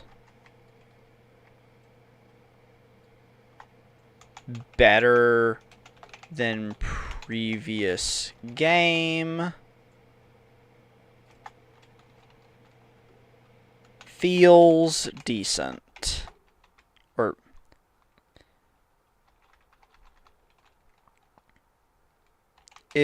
Or has balanced highs and lows.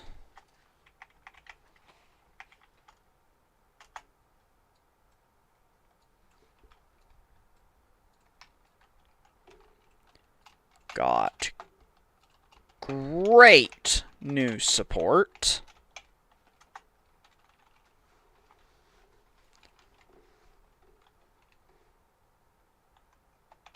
Better than previous game.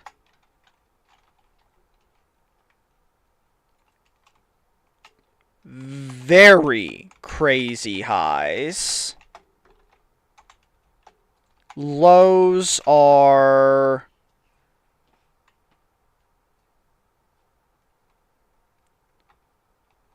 there's pretty crazy highs. Weaknesses dependent on not being able to stack specific cards.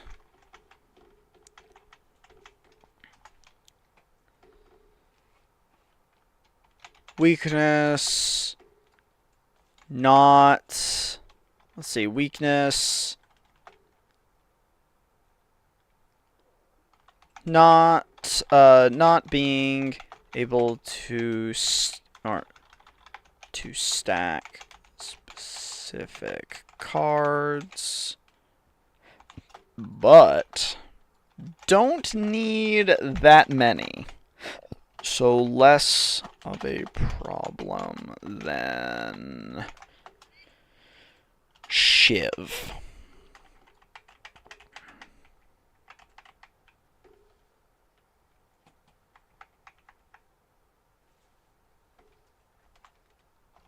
But cards are decent in isolation.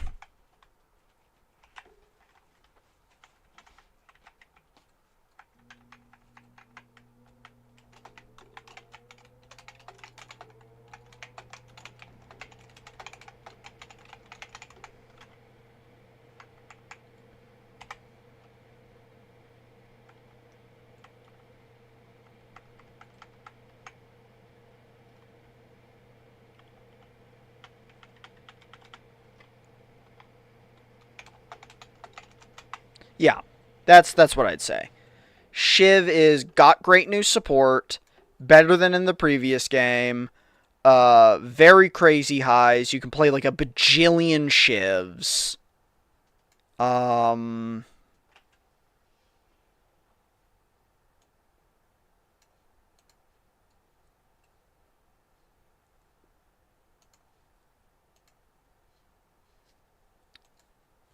got good support, better than previous game. Has balanced highs and lows. I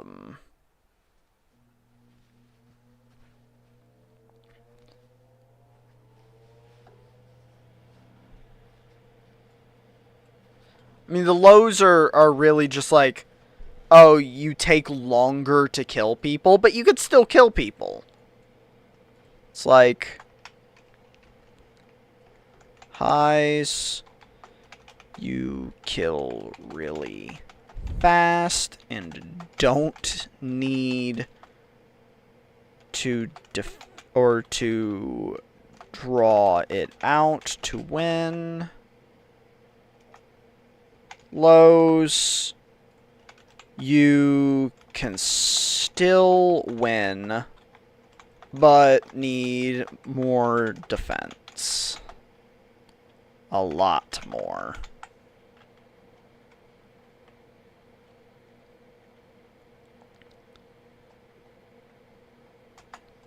Doesn't, let's see, doesn't,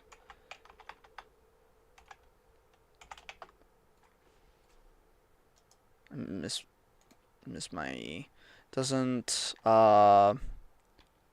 what? Doesn't, need very many cards to transition from a low state to a high state.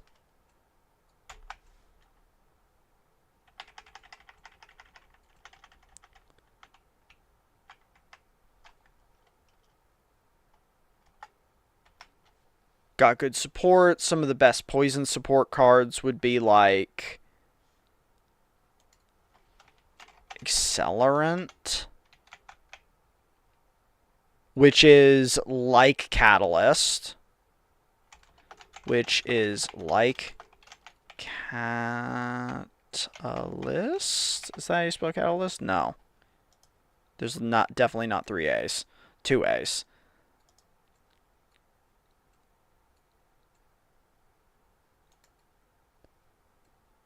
No, that's how you spell it. You're wrong. You're wrong, spell checker. I don't know why you're wrong. But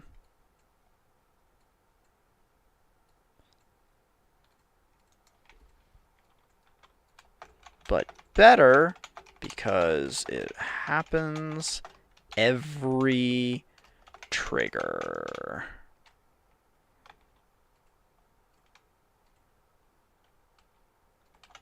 So you don't have to wait until you already have... Okay. Triggers, so you don't have to wait until they either have high poison or you have multiple catalysts. God damn it. Catalysts.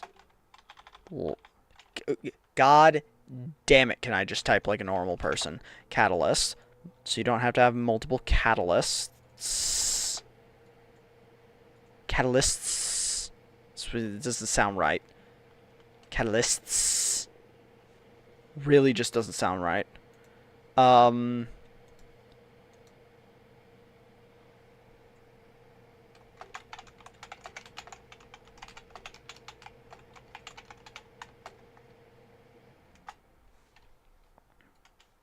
It's probably the best support for poison builds. Accelerant is so much better than Catalyst was. What else did they get? They got...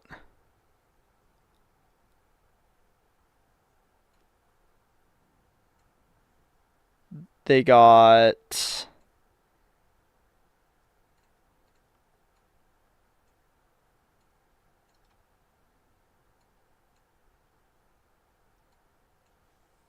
Is it really just... I mean, I don't know. They got some other poison cards, but they kind of overlap into the other builds.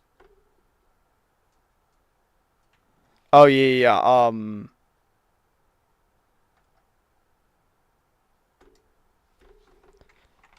Outbreak. Outbreak's crazy. Outbreak.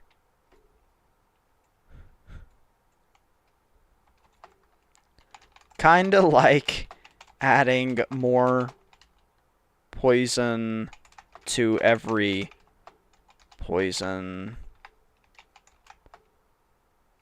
but without adding poison. It's good. What else did they get? What else did they get that's actually just really, really good? For poison.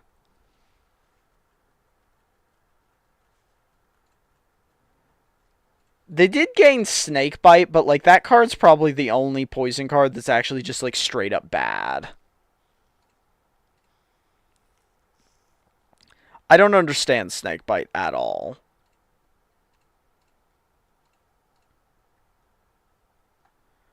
I guess that's really it, but that's also all you really need. They did gain...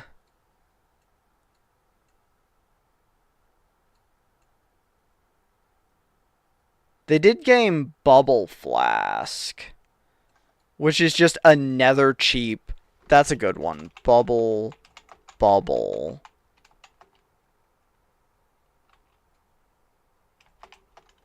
Is just another good one cost poison card.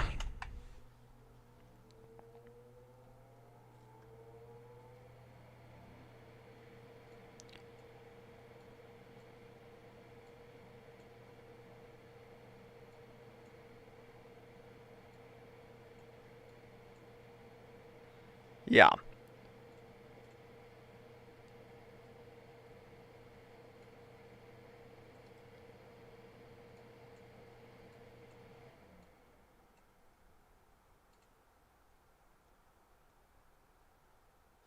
Yeah. I think that's about all I can really say. The silent is easy because like I don't really have anything negative to say about the silent other than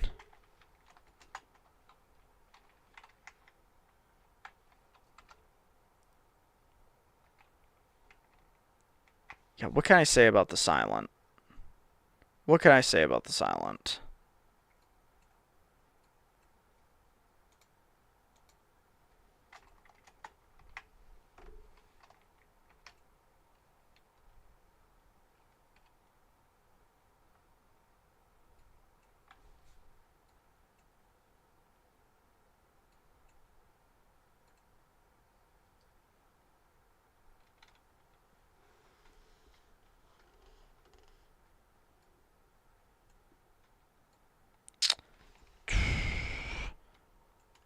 Probably too good.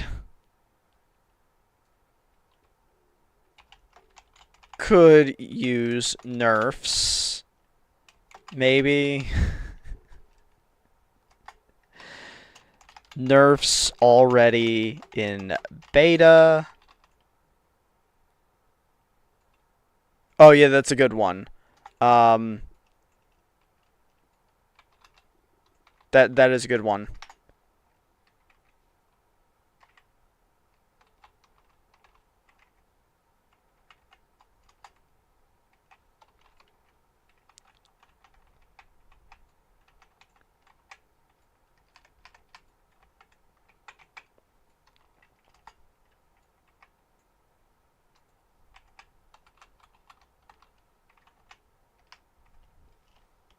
Doesn't wear shoes.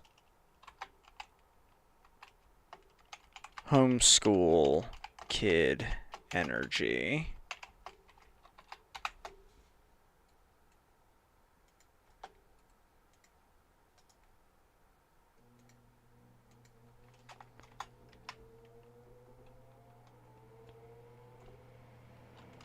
It's gross.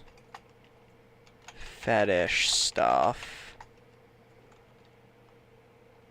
Put on some socks at least.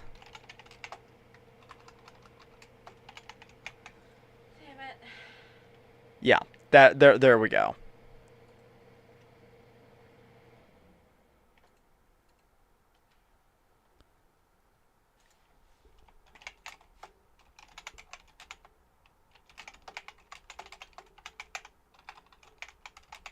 Yeah. Probably too good. Could use nerfs. Nerfs already in beta at time of writing. Yeah, I think the silent is notably stronger than like everyone else. Let's see. Regent, gimmicks, colorless cards. Um, did you lose?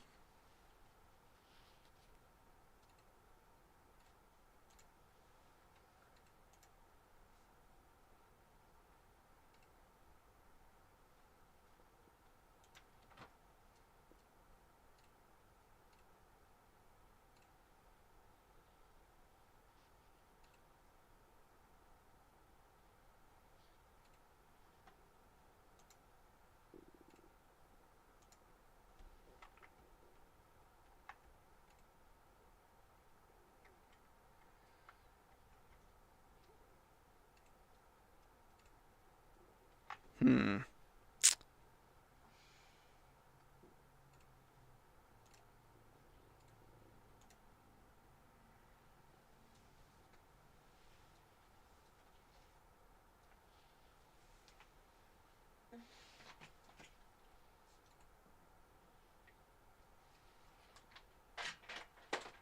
I am checking my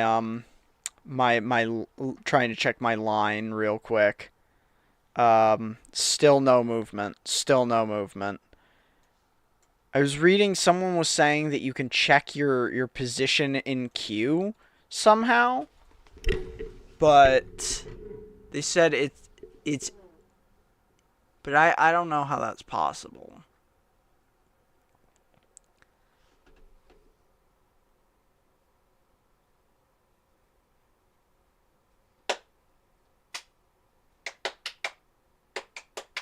Let's see. They said it's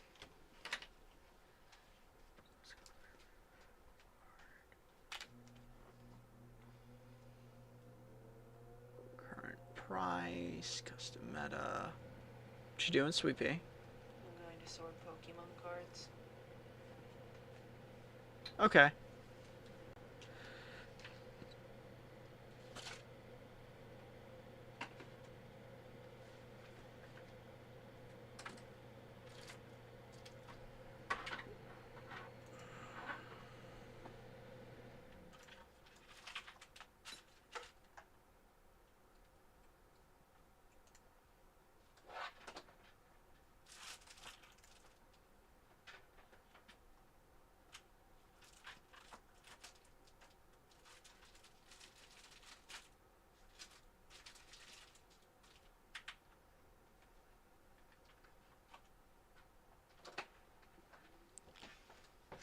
Some people are trying to claim that Refract, one of the two brands that sells bots for these things, went down. And if so, that like we might actually have a chance of getting a Walmart drop, which just doesn't happen.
God, Googling it was absolutely fucking useless because Googling anything doesn't do shit anymore.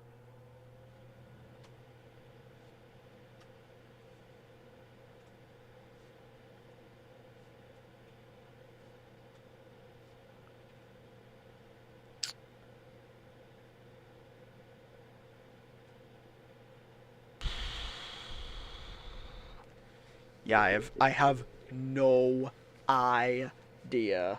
Here, What? put this in the binder with the rest of the greens. It goes right after the fungus. Oh, we missed a greenie. Oh wait, I guess we were only doing shinies, huh? Yes, we are. Oh, okay, never mind. Yeah, that's not a shiny. Why'd you bait me, woman? She fucking baited me. It's because you're picky. The binder's only for the shinies.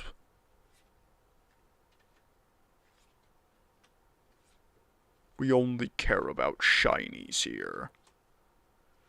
It has to be shiny cardboard. If it's not shiny cardboard, we don't care. We have to have the shiny cardboard. It has to be smooth and silky. We want the shiny cardboard.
Yeah, I can't figure it out.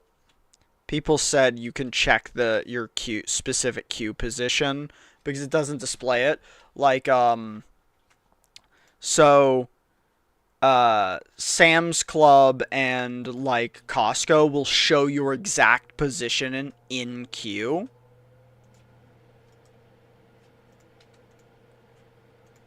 But Walmart's system is simply too ass. it is.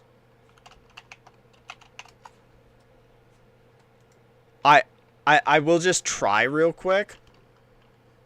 But I think this is fucking dumb. Someone said you can ask ChatGPT.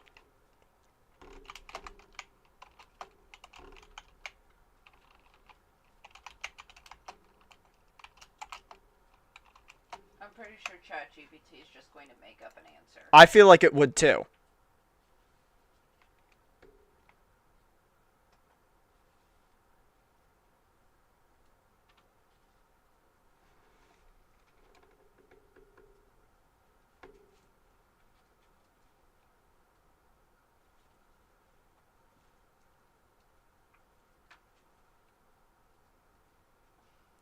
Okay, all's ChatGPT said is you're successfully in line. You'll be let through in waves, randomized batches, rather than strict 1, 2, 3, 4 in a line.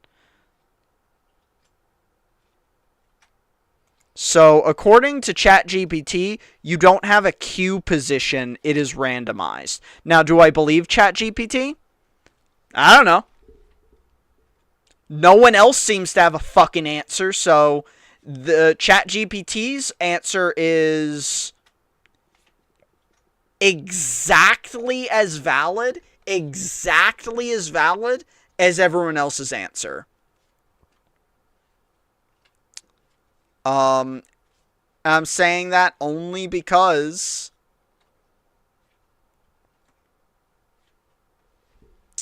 there is just no answer coming up from anyone. So yeah. Let's just continue with this and hope this comes through. I was only looking at it again because the 1 hour mark is around the time that most people start getting in, if they're gonna get in. If it really is randomized batches, like, I don't know, you'd think we'd get in, but this is like the 3rd time Gabby and I have tried to get in a Walmart queue, and we've never successfully gotten in.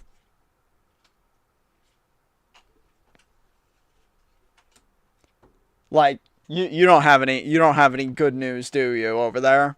Nope. Yeah, I didn't think so. And we're signed into different accounts too, right? Yep. Yep, that's what I thought.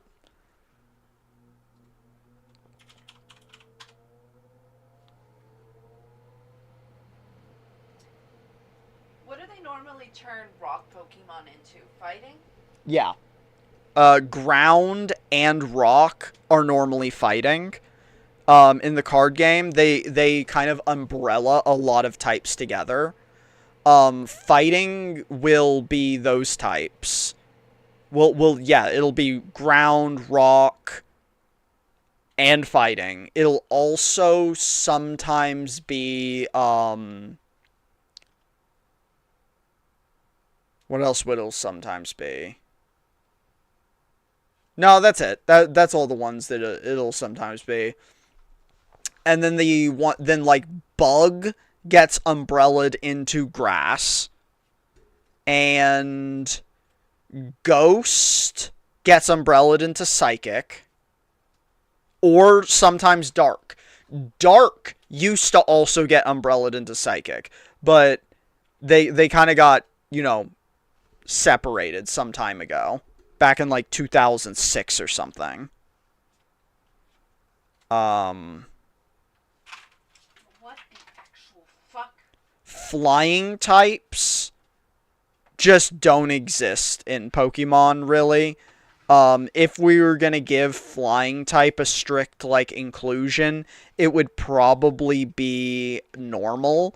But the only rule for flying type, and I mean this, the only rule for flying type is there are just fewer flying types in the fighting bracket and almost just the fighting bracket. But you'll see Pokemon that in the games would be flying type in every typing. So they don't really have a home.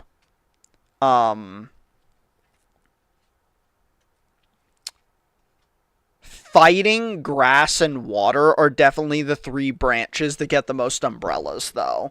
They get the most types that would be other types in the video games bundled into them.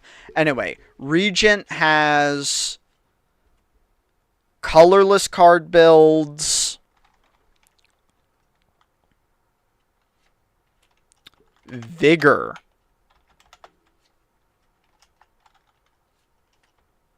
Stars, Junk,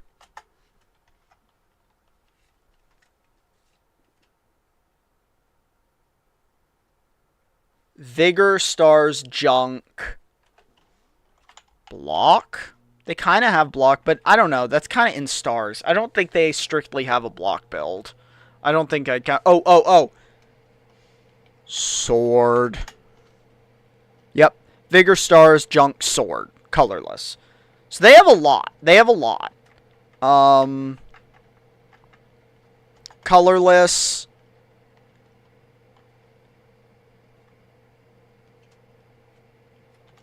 These are cards.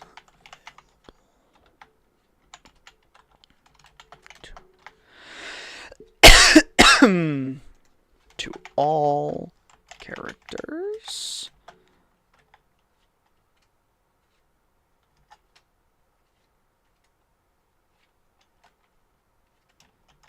They have very high average power. They have very flexible usage, as they have to be generally useful to all characters.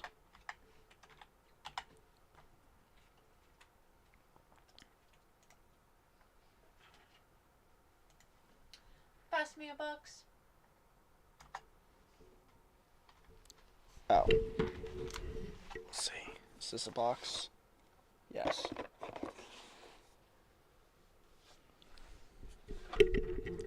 Let's see. No, this is a box of all energy. Oh, that's the box I put all the energies in? Apparently. I ordered them.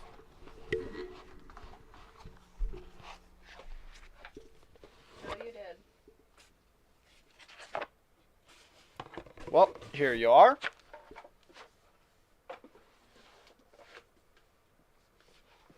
Yep. Ah!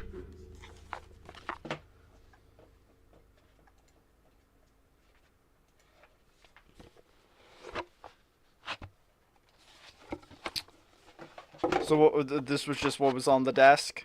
Or no, this is my box of energies. You just gave me back the box of energies. I see.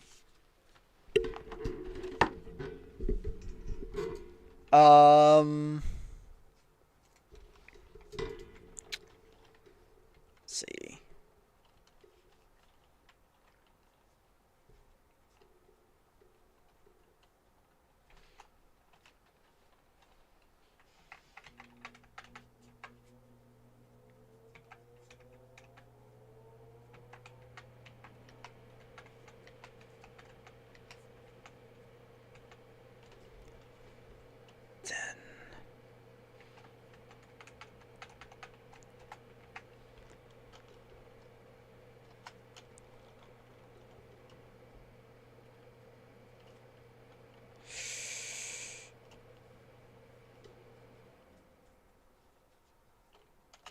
Highs.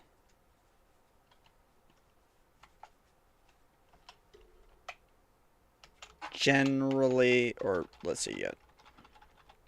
Highs, lows, or let's just do, yeah, weaknesses.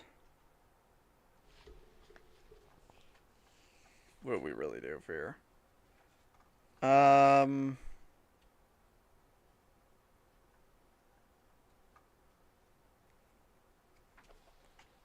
Weaknesses. Luck based.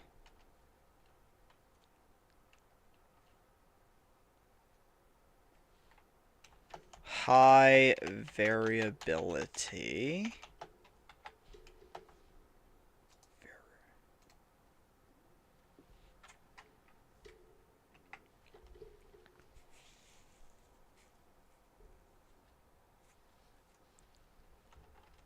That's really it. I don't have much to say about the fucking, like, colorless build, because it's really just, they're kind of good. And weaknesses, you can brick.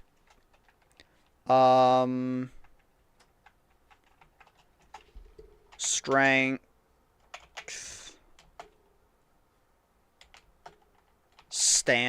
Or good stand-alone cards.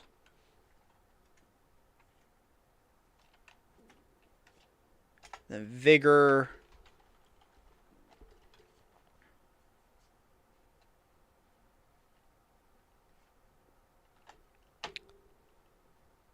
Does, or applies damage buff to one attack before being consumed. Have some more energies. Oh, I missed. You. Oh, no. That's because I just didn't go through them. Oh, I forgot we had Team Rocket energies. What is a Team Rocket energy? I didn't read these. Dark. It's double dark. So put it with the dark. Oh no, it can be dark or psychic of any combination. So they're like combi energies. I mean, that's pretty strong. It can count as any combination of dark or psychic.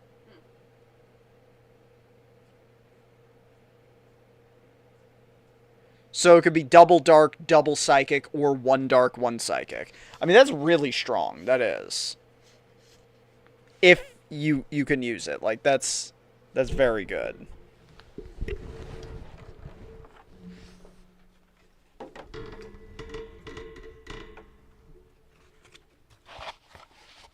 We'll go up here with the other normal energies.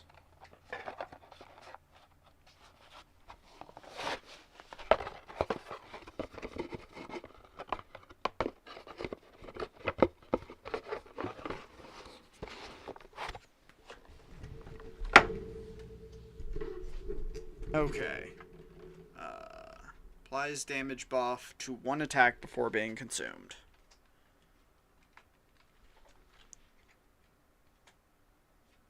Strength.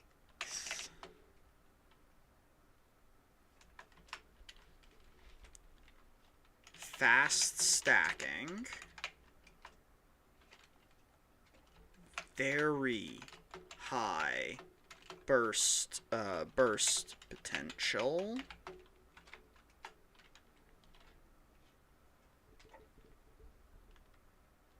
Cards that apply vigor often also come with defense. Or utility.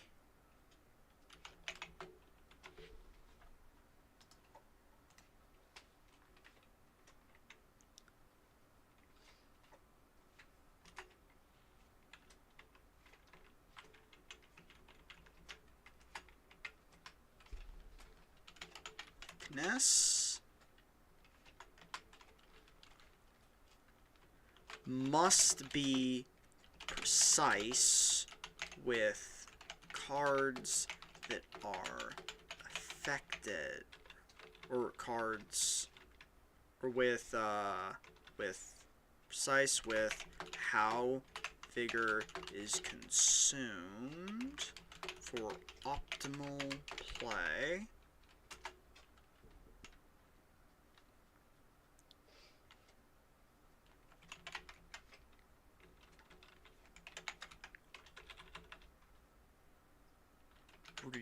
Requires setup for optimal outcomes. Reliant on multi-hit. Here you go. Multi-hit cards. Fuck yeah, another Team Rocket energy.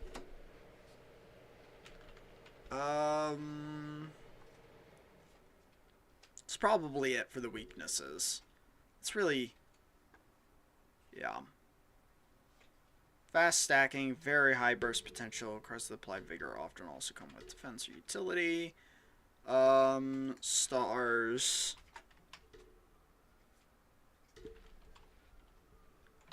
Cards that have no or reduced cost for their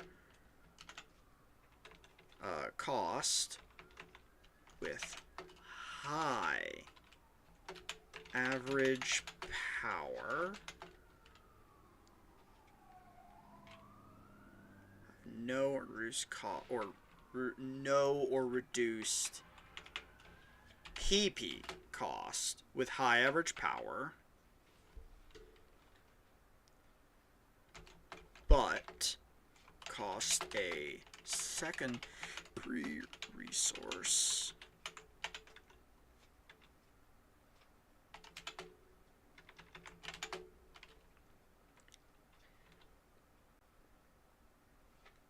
Stars.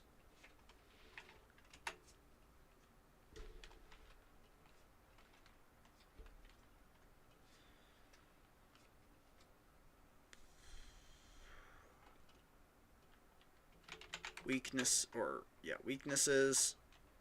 strengths,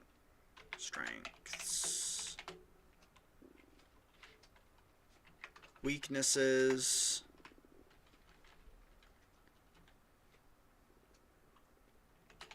star generation requires specific cards, which often do little else other than generate stars.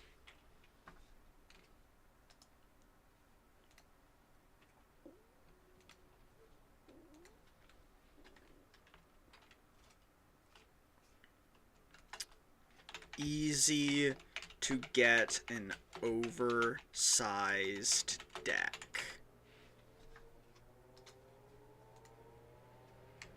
Yeah, oversized.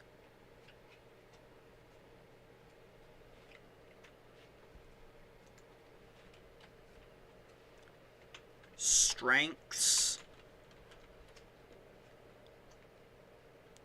Stardust.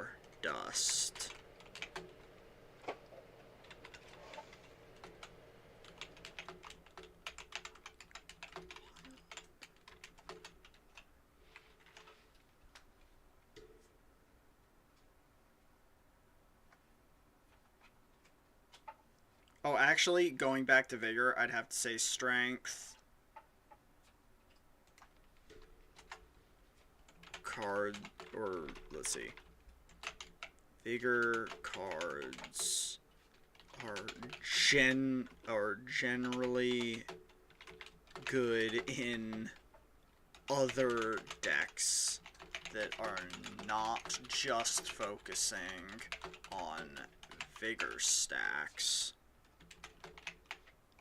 So they are a safe grab, even if not a commit.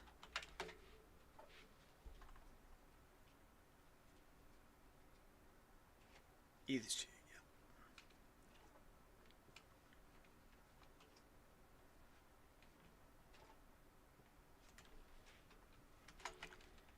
Very highly varied card effects.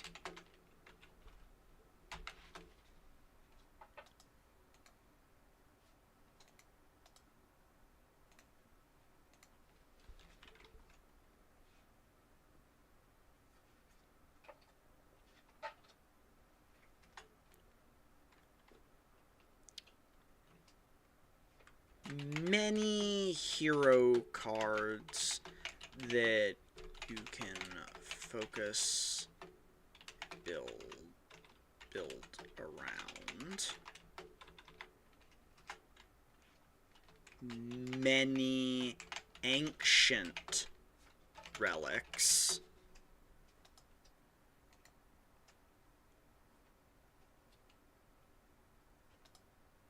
Wait. Oh, no N. Ancient. Yep, there we go. It's like, how did I spell it wrong? Many ancient relics that make such a build much stronger.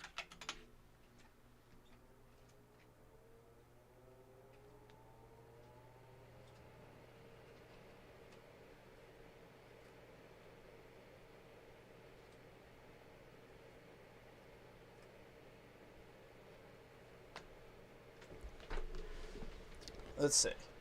What else? What else? What else is there to say?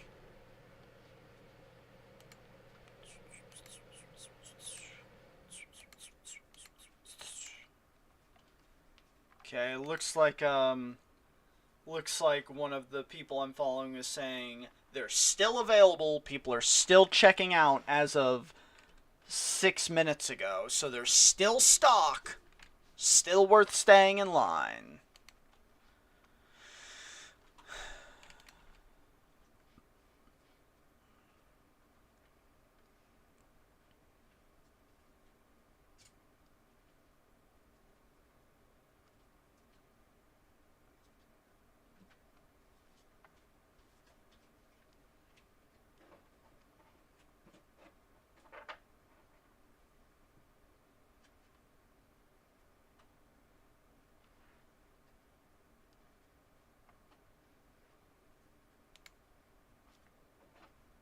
Alright.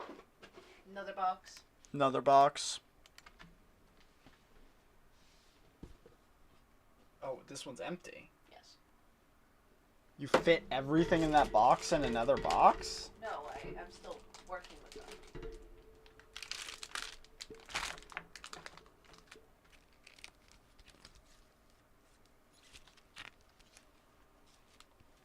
How's your hair on everything? I think this is the only other box. Yeah. I think, yeah, everything else is specific stuff.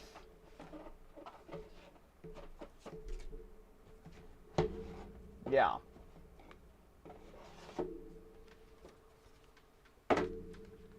Okay. Energy. Booyah. Fucking energy, dog. Energy-rific.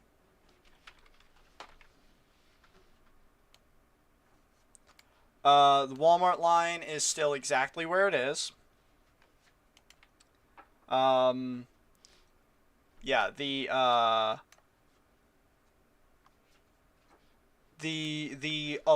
Pokemon alerts guy that I follow says people are still checking out and to stay in line as of like 9 minutes ago. So they still have stock. It is really just random if ChatGPT is to be believed, which low reliability there. If ChatGPT is to be believed, the batches are randomized. So we have a chance to get through and get a product. Now, here's the thing, and this is really stupid. This is really, really, really, really, really, really, really stupid. And I know I said that I was kind of done getting Pokemon stuff.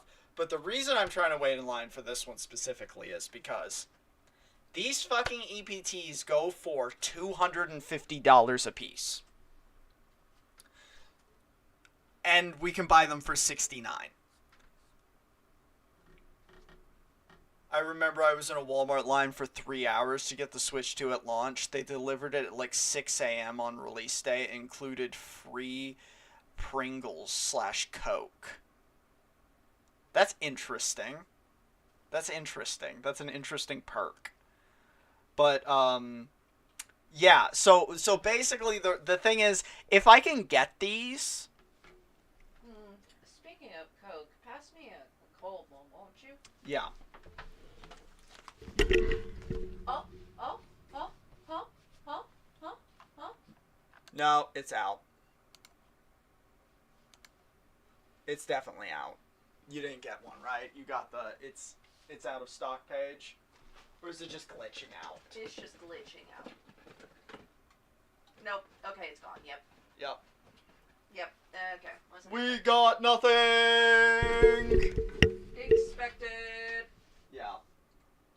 It would have been great, but... It would have been great. Because, yeah, if... It was a 5 purchase limit, too. Yeah, I know. That's why it's crazy. So, yeah, it was a 5 purchase limit. So, yeah, it bugged out and closed. We didn't get anything. The reason this would have been nuts is because it's a 5 purchase limit. So, like, it would have been stupid, but I would have dropped $350 on 5 of these, and here's why.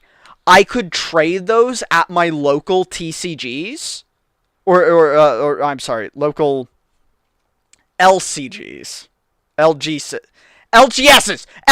Why can't I talk? My local LGSs. I could have traded them at my local LGSs. You're still being redundant. The L in L. You're right. I cannot speak English. I'm drinking a DPZS.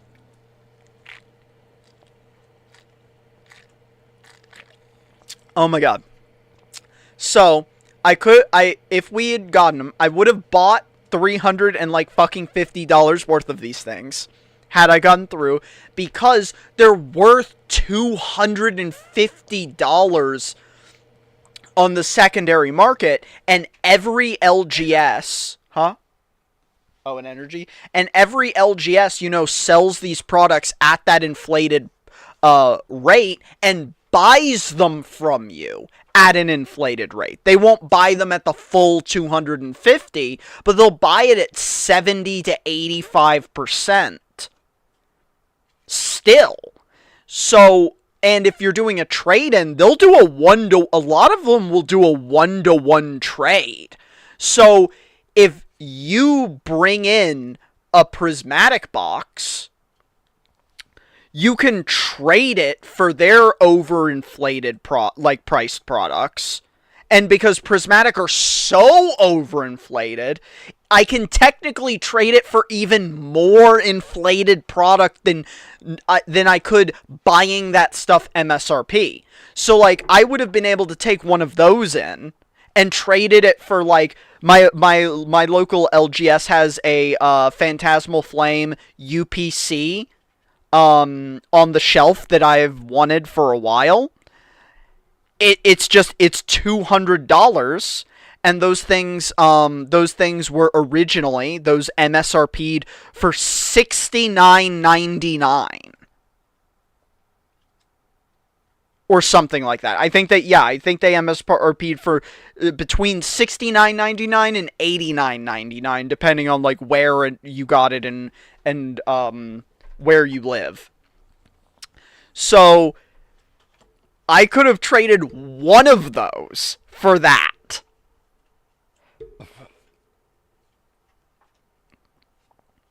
And in that case, it would have been like I saved $20 on the original product. Or, if I just wanted to recoup my fucking money, if I wanted to be a scalper myself, which I don't, I could have sold that $350 of product for $1,250. I could have made a $800 and something profit.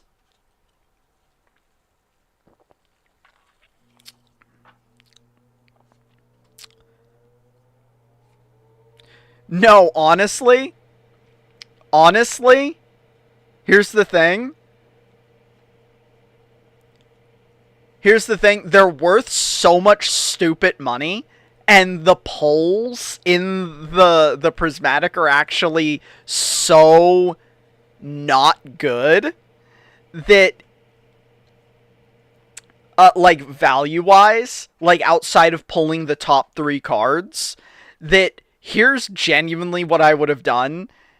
I would have taken them to my LGSs and traded for some unopened products that I really want. Like that Phantasmal Flame UPC that you can't find fucking anywhere. I would have traded, like, one for that Phantasmal Flame UPC, which also contains 18 packs, which is double the number of packs in the prismatic box. But also what I would have done is, since that would have been $1,000 in trade-in value, basically, I would have traded for singles. I could go in and I could trade those for basically a master set. Like, I could have traded them for virtually a master set of some of these fucking cards.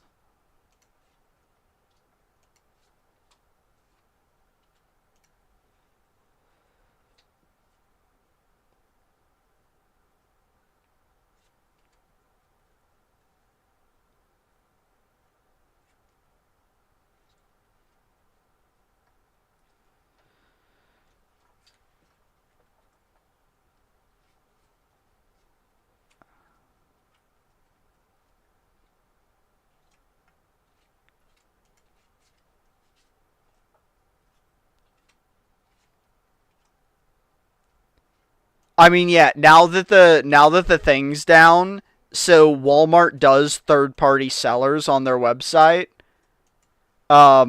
This is what this is what they're selling it for. So yeah, there would have been a $180 per box, like, profit window for basically, like, trading these in. That's like the thing that's kind of crazy. So I already have opened. Here's the other thing of why I would have done that. I've already opened this box. I've already opened it. I have the promo. I have the dice. So the only thing in the box that's actually valuable to me is the 9 booster packs. You know what's fucked up about the value of this set? What's fucked up about the value of this set is that the booster packs are not that inflated compared to the box. The box is weirdly inflated. This is something that's fucked up about the Pokemon market. So even if I wanted more prismatic booster packs, which I do, and I wanted to open more prismatic booster packs, the only intelligent thing to do, if I had gotten my hands on those boxes, would honestly have been to sell them or trade them for other prismatic products. Because, like,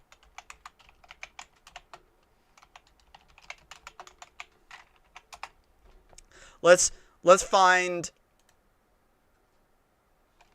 Let's look at the prismatic.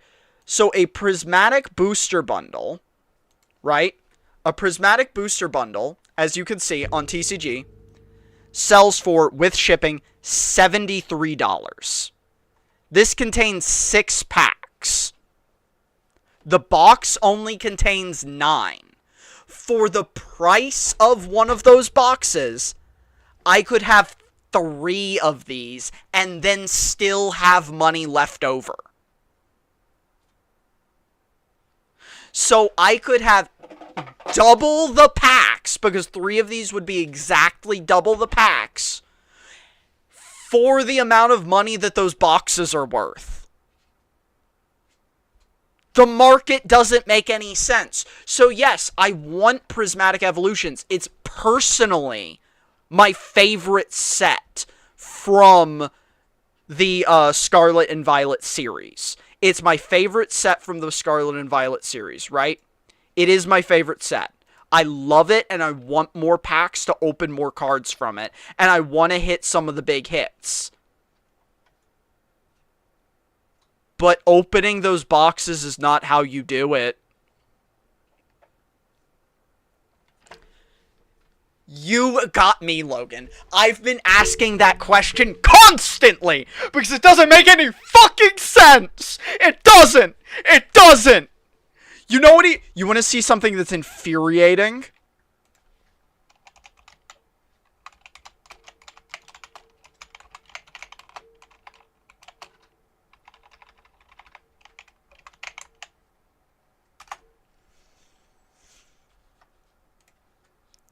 This is how much one of the boxes sells for if it's from Pokemon Center.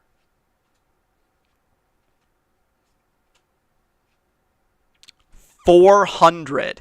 And that's a low end one. The top one is always the lowest listed.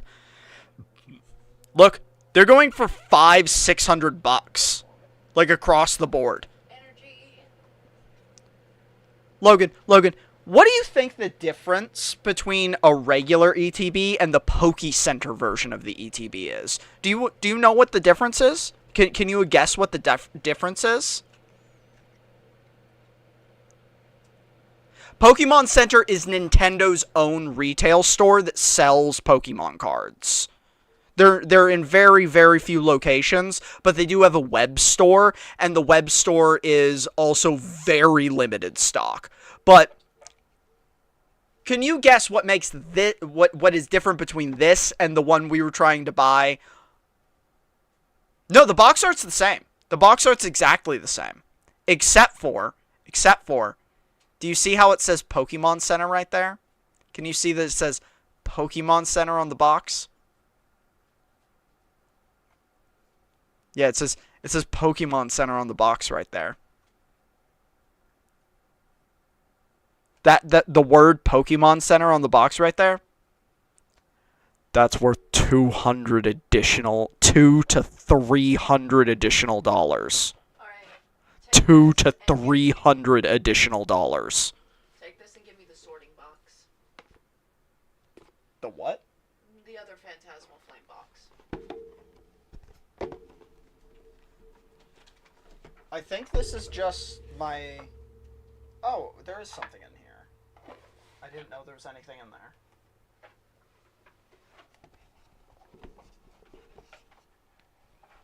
Yeah, those are expensive letters. Okay, there's technically one more difference. There's 11 packs instead of 9. And there's 2 full art promo cards. One of the promo cards says Pokemon Center on it. And then one of them doesn't. So, the box contains a total of 21 additional cards. So, the price per additional card in that box, it contains 21 additional cards. The price per additional card in that box, if we're going to price it on the cards and not that it says Poke Center, which is really what it is, and let's be real, this is not really the price. The median price you can see right here is $585. So really, this box goes for an entire $330 over market. It goes for an entire $330 over the regular box on market.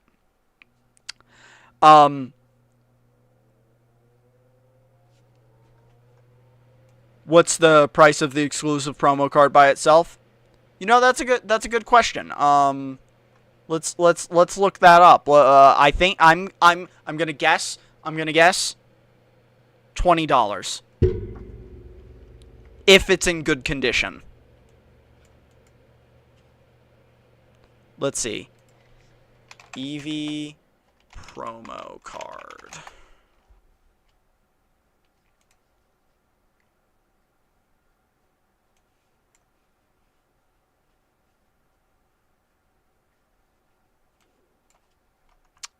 So, $12. It's worth $12 ungraded, and if you were to grade it and it came back fucking perfect, it would be worth $100. Let's see.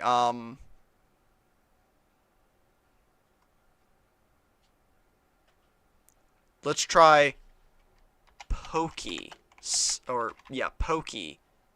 Center.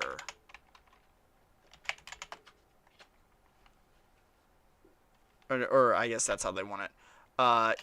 Eevee number 173 Pokemon Center.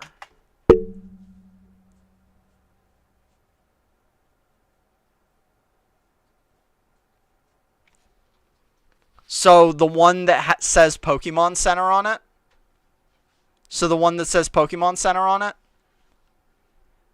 Worth 8 times as much. So it's worth $87 ungraded. And if you graded it and it came back a 10, it is worth $530. So I guess the only reason that these are $585 is if you got it and you got a perfect print.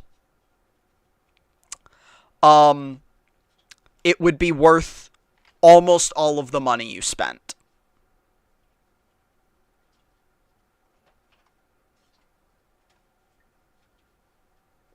Yeah, people are wild. And again, it's just because it'll have a gold stamp.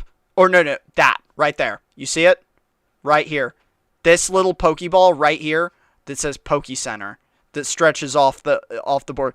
This little stamp right here. That shit is worth $400 additional of value on a PSA 10. $400 additional dollars. The Poke Center stuff being worth more is the biggest goddamn mystery to me. But because of it, good fucking luck.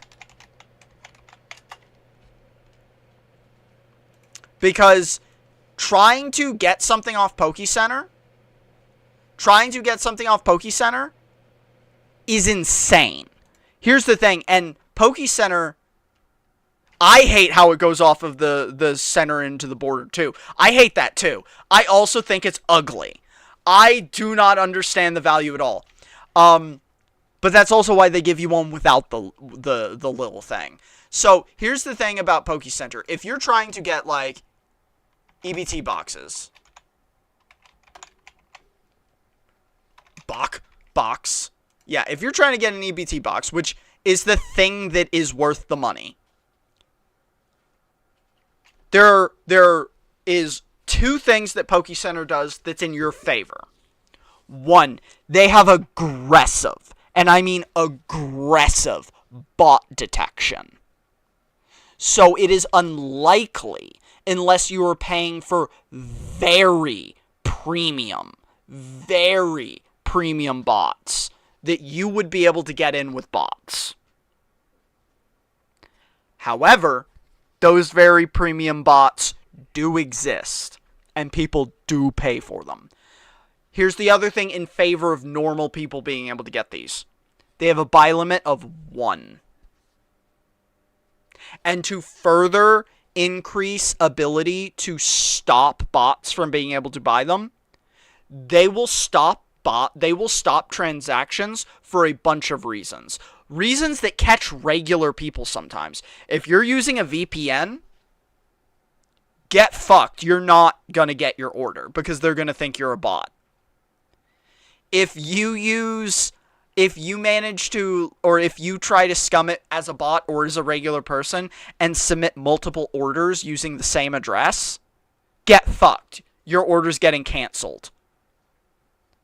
Because they think you're a bot, or your bot's ordering multiple orders, breaking the one rule. So, if Gabby and I were able to get in on this, only one of us is going to be able to order them.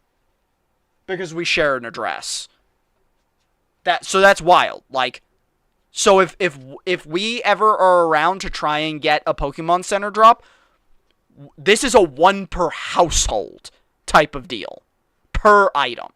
This is a 1, so we could not even try to buy the same item. So if I'm trying to buy an EBT, she's going to have to be trying to buy a booster box.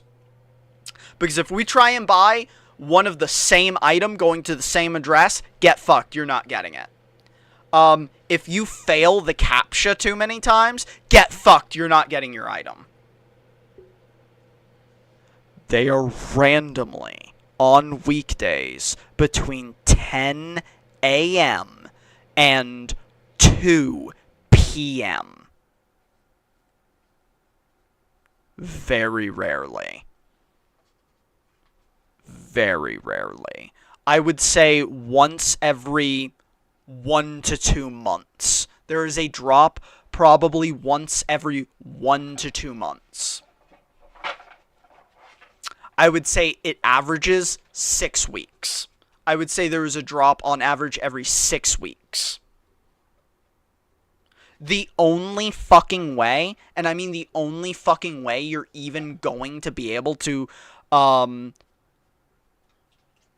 only way you're even going to be able to know that it happened is if you, like, follow an X account or in a Discord or in a subreddit that you check religiously.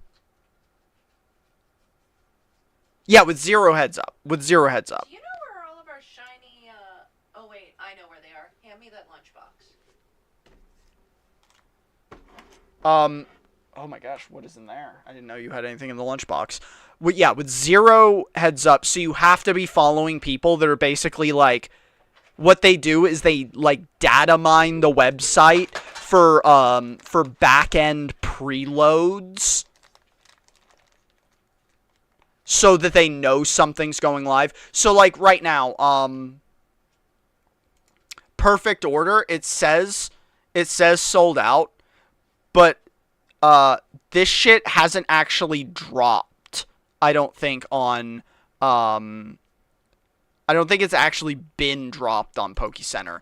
And the one that everyone's waiting for is called Chaos Rising, and it's not even listed on here yet.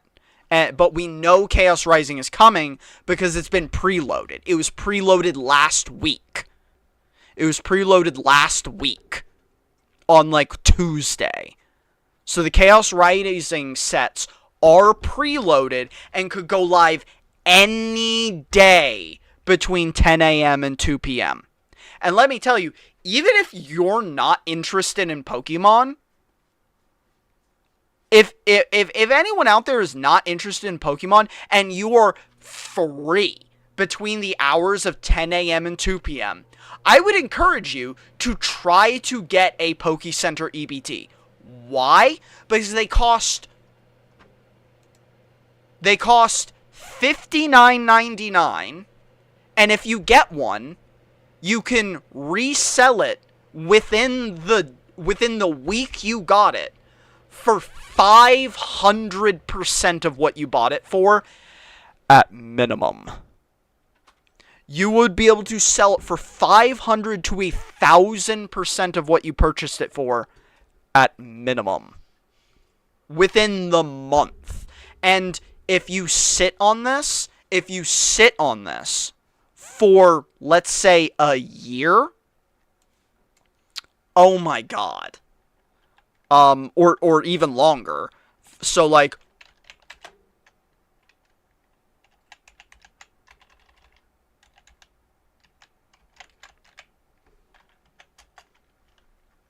I'm going to show you an EBT, a Poke Center EBT. I'm going to show you a Poke Center EBT for a set that is not in print.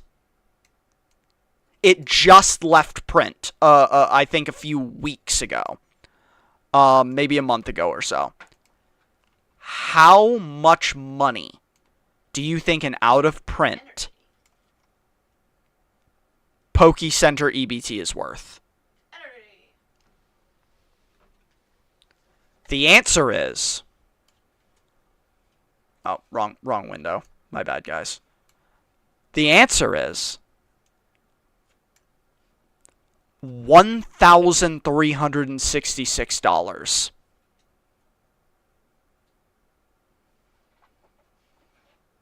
The answer is $1,366 for a Pokemon set. For a Pokemon set that just left rotation.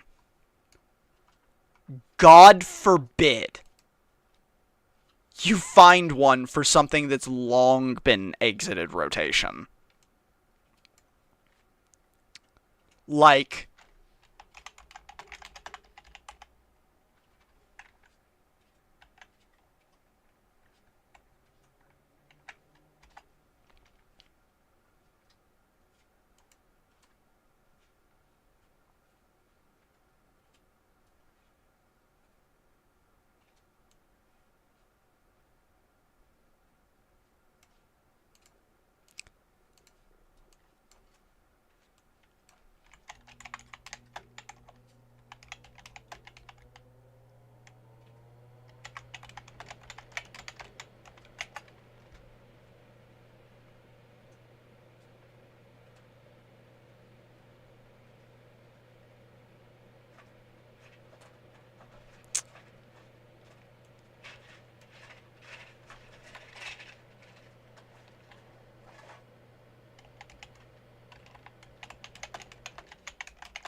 I'm trying to find an out of print one, because it's actually kind of hard to find out which ones are out of print, and because I wasn't around for a lot of them. I'm just trying to find the name of one, but past 151.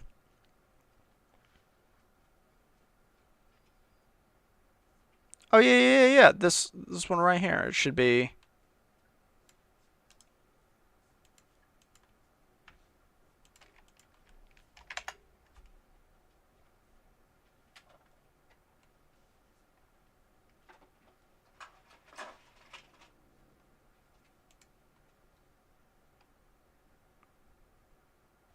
Bro, I guess this one is so rare there are none listed, is the thing. So I'm sure these things would be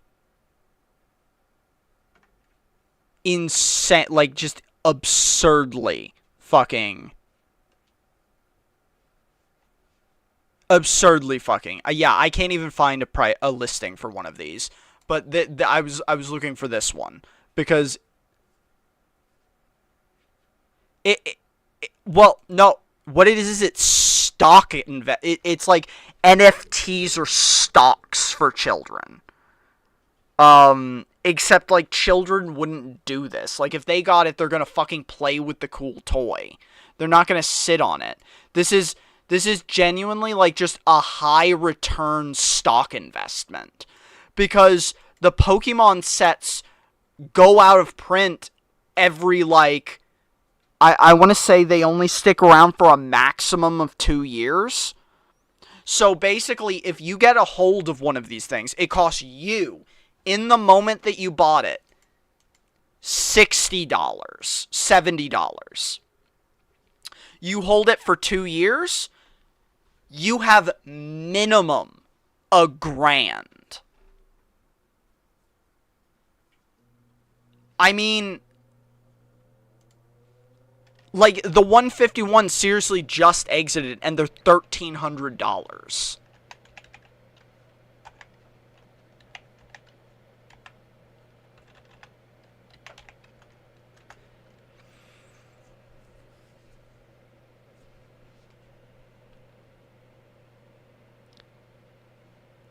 That's a percentage return.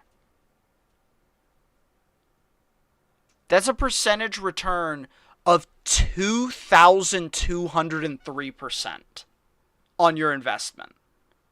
That's a per year return of 1,101.5%. There's not a stock you can buy on the stock market that does better than that. Do you remember New Box is having such a fervor when you played as a kid? This kind of craze seems to be a new thing, new within the last 10 years to me. So, maybe it was just because I was poor, but I never got a box of Pokemon cards in my entire life as a child.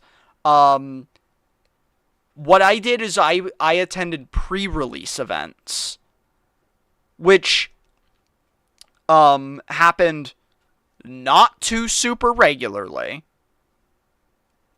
and I would get most of the Pokemon cards that I have to this day at those pre-release events. So each time a set came out, or was about to come out, I'd go to a pre-release tournament event. It had an entry cost of, I think, like $40 or something. Okay, here are all the fire shinies in order.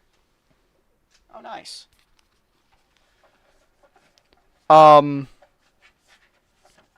Yeah, it would not happen that crazy frequently. My mom would pay for me to go to one of these things, and I remember it included pizza. It included pizza as an attendance thing. So you got pizza, and I think it was 9 booster packs, and then you built a deck out, like you draft style built a deck out of those 9 pre-release booster packs. You also got a pre-release promo card. And then for every round you won in the draft tournament, you got 1 additional free booster pack. So you basically paid for the 9 booster packs. And the promo card. And then you could win more. And even though I was playing these between the ages of 9 and 12, I think I only played Pokemon for 3 or 4 years. So it was either between 8 and 12.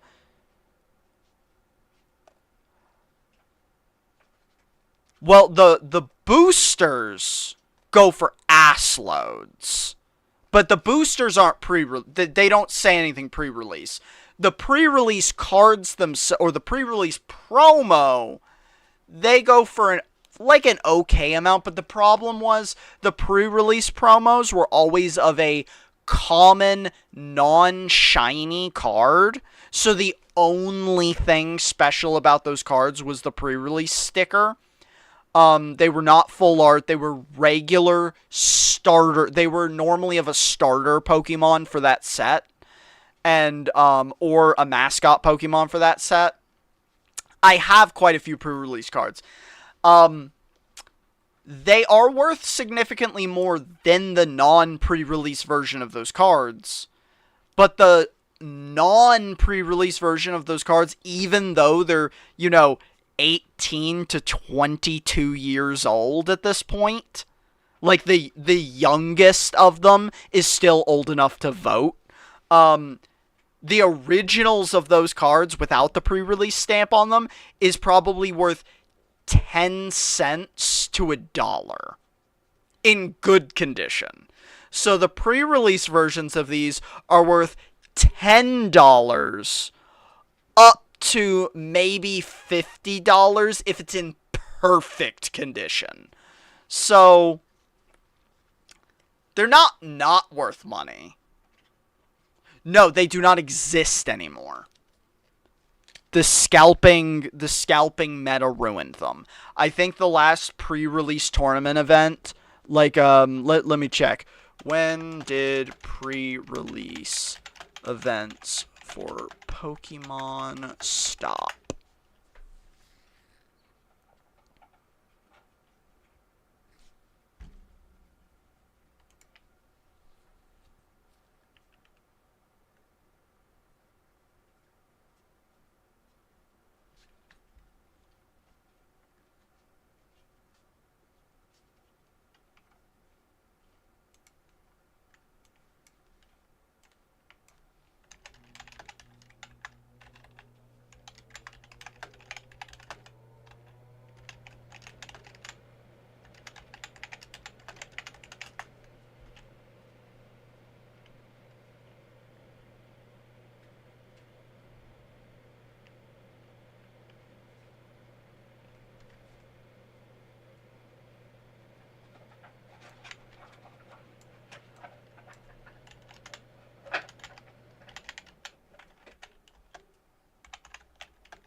Okay, so I guess pre-release events still happen, but they no longer contain a pre-release promo card. At least it says pre-released from what I'm understanding. Now what they do is they just sell these they just sell the battle. What they do is they just sell these pre-release kits which contain a pre-made 40-card deck.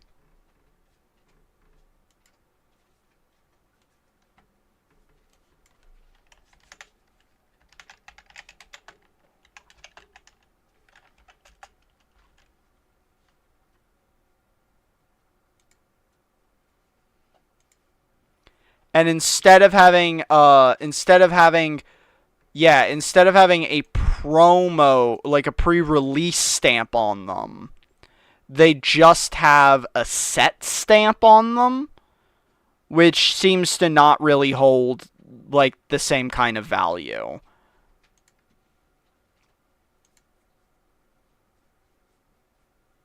Oh yeah, because it just, so the pre-release one will just have a stamp, or now the battle box will just have a stamp. And so the reason to do these is also very, very, very limited, because since you're getting a pre-made deck, you don't get anything valuable or rare. It contains 40 card ready to play deck, one of 4 alternate promo cards, and then 4 booster packs.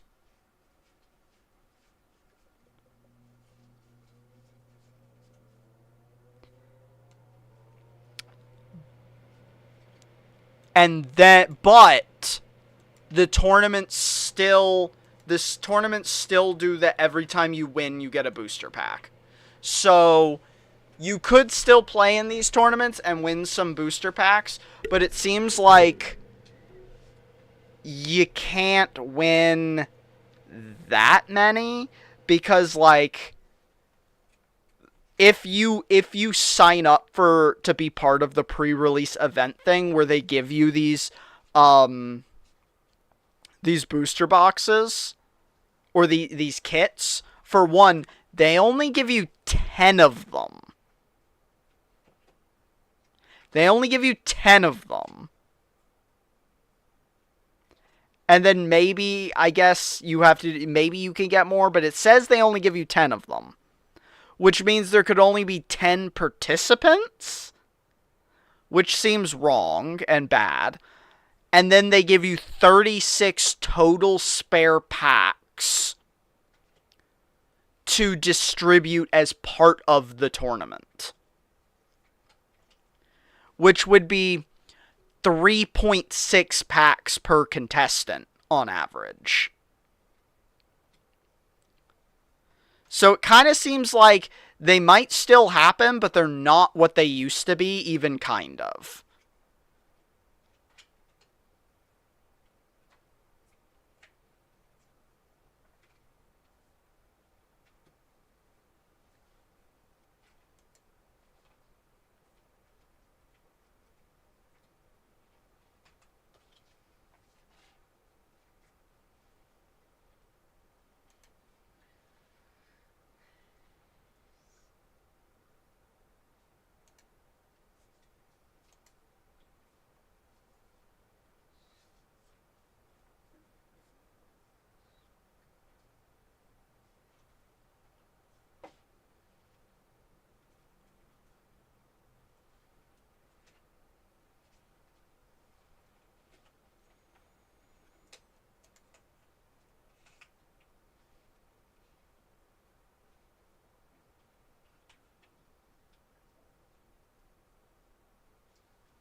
Yeah.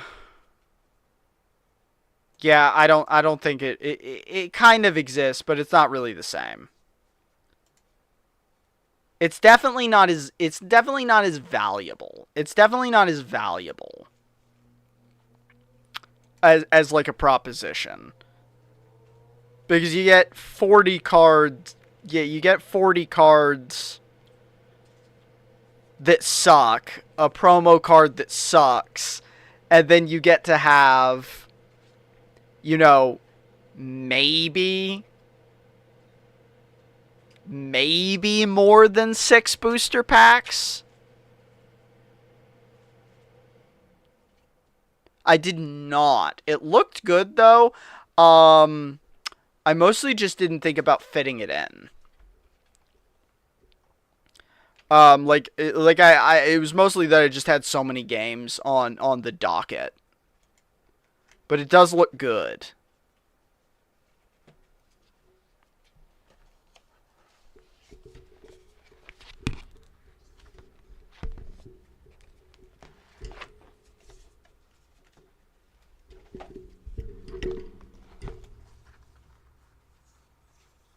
It does look good.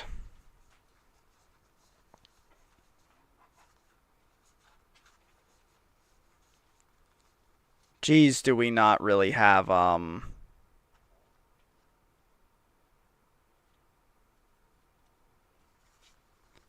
any consistent fire types?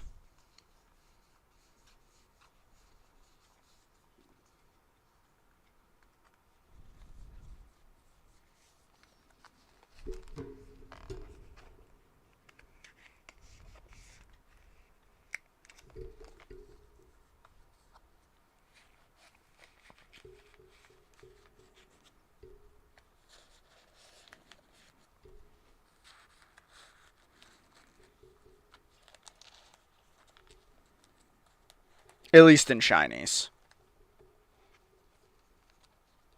It releases in full next month. I mean, I'll definitely check it out when it releases in full. Because, you know, fucking roguelikes and card games are right up my alley. Roguelikes and card games. They're definitely a thing I'm really addicted to. I definitely have a proclivity for certain things that involve cards. I'm also a pretty big fan of dungeon crawlers.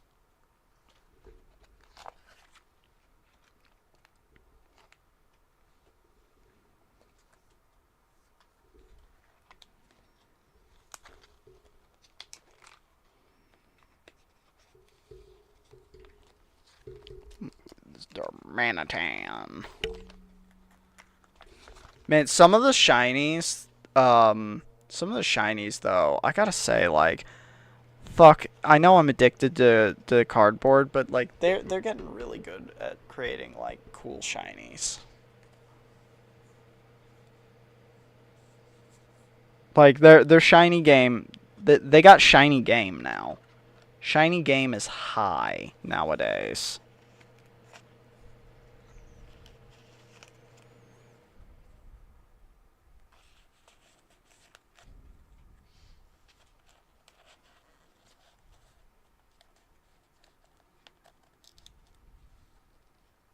I didn't even know we had a regular Flareon. How did I miss that we had a regular shiny Flareon?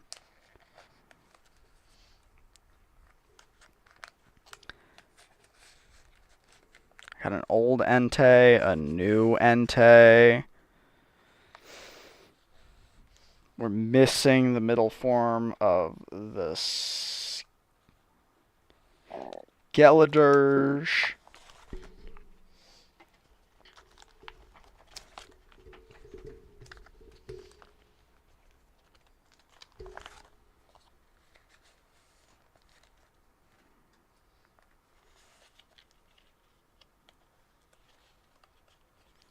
Does Arcanine have 3 forms? Or is he a 2-form Pokemon? Look it up. I'm not doing that. I want my queries to fall in my lap with no work expressed by myself. I'm in the middle of something here. Damn you, woman.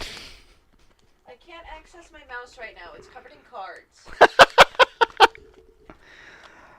Gabby is also as addicted to cards as I am. She's been playing Slay the Spire and then raged out and has been then, you know, engaging in the degeneracy of card organizing.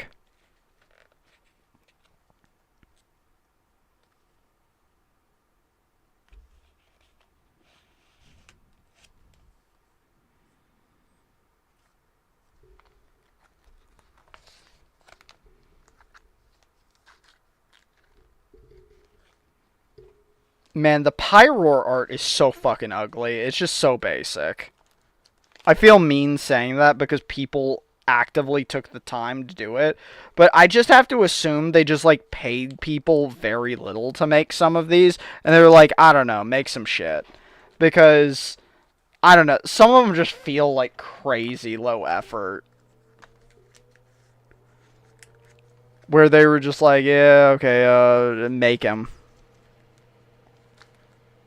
Oricoro. That's a cool card too. I just like it. I think there's a full art of that card that's like good.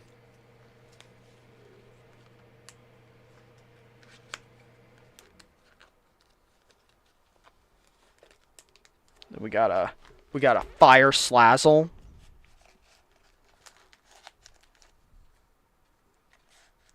Magmar. How do we not have a Macargo? Or we don't have a Magmar, but we have a Macargo. How does that shit happen? Same with, we have a Camerupt, but no Numel.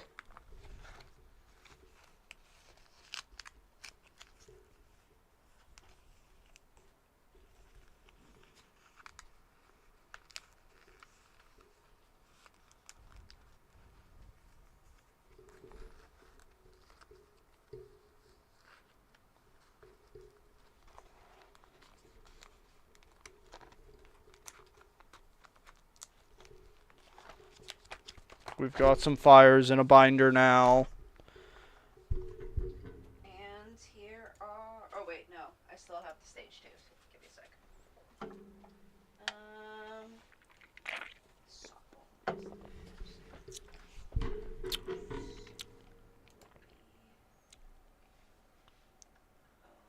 Let's see. Junk. Oh, we got some right here.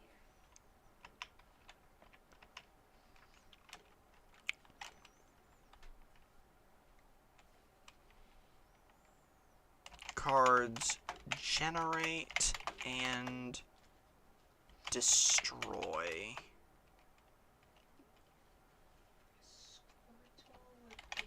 Status cards? I think that's what they call them.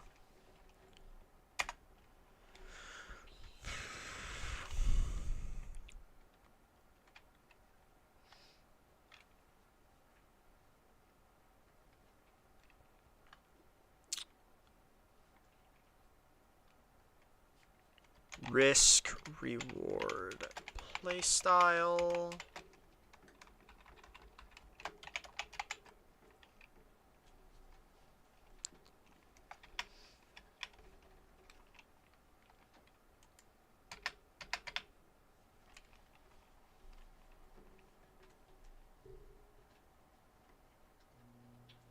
Okay. Here are all the water shinies in order. We need more binders. Honestly, we need one binder for every color. That's kind of what I'm thinking. Which makes me want to get another binder set. Just because the binder basically comes free in that shit.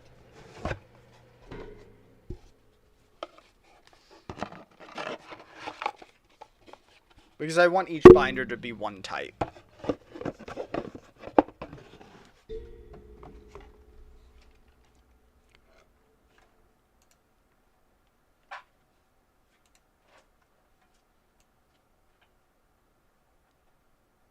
See. Risk reward playstyle.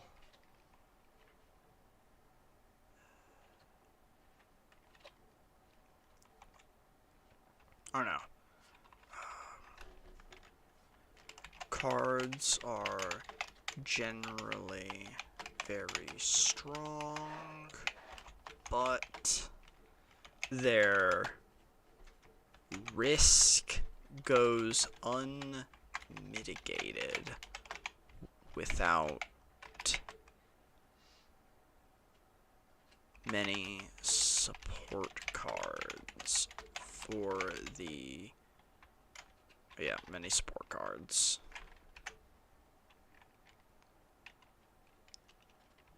Weakness.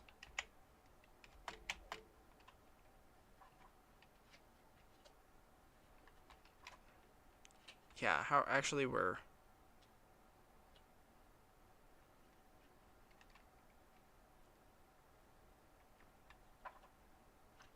One back too much. Yeah. Here we have cards generate and destroy. Destroy.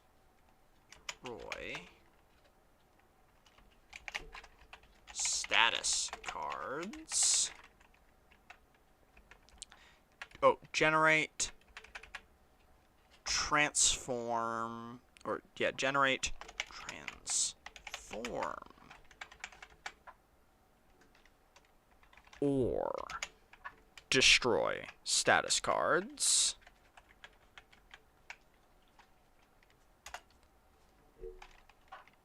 Strengths, weaknesses, strengths, high-powered cards, lots of AoE, or lots of variety in effects,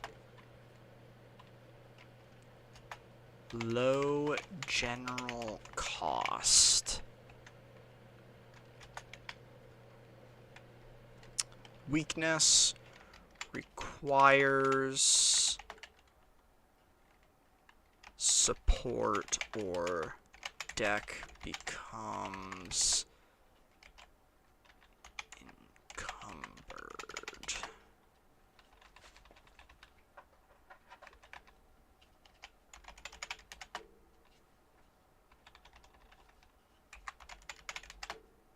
I do not know how to spell. I do not know how to spell. Oh, encumbered. Right? Yeah, encumbered. It's not in, it's N. Requires support or deck becomes encumbered. And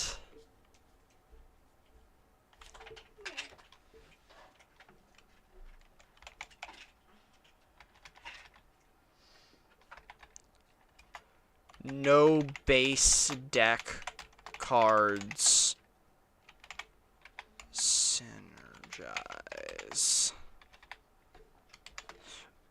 I'm pretty sure. Yeah, no, that's correct. Sword.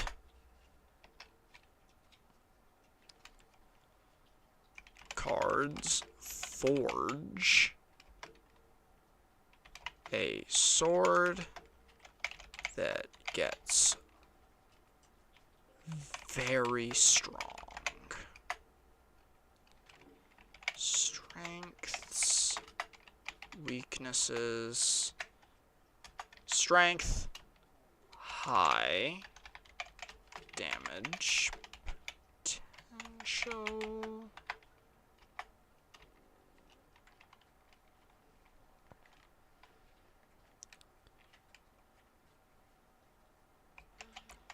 Consistent.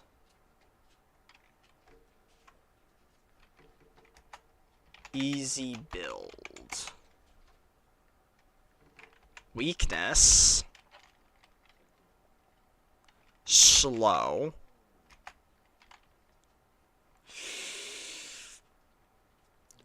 Hard countered. Loki, what's the Santa Pokemon called? Santa Pokemon? The bird with the big sack. I know who you're talking about now that you said that, but I don't remember them.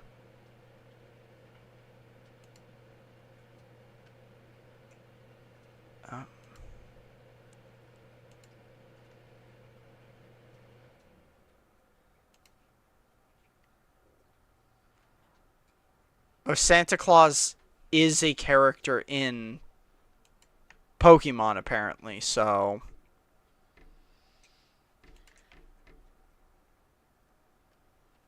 that's not helpful. Looking that up is very unhelpful. Delibird. Delibird. Yeah.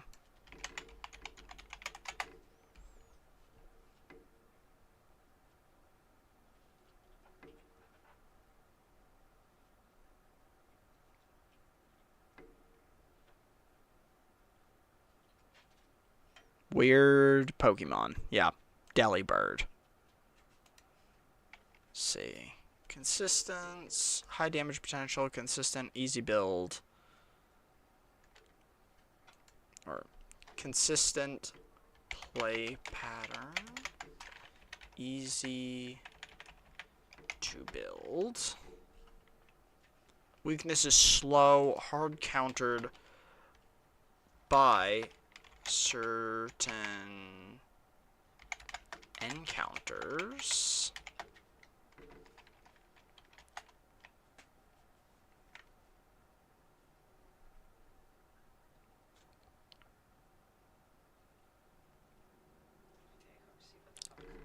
High cost cards. Mostly high cost cards.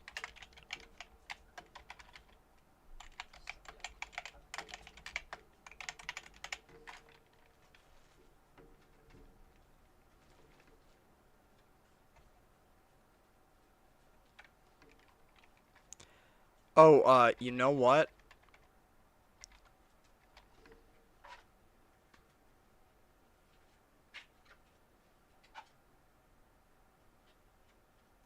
Got stars, vigor, stars, junk, swords,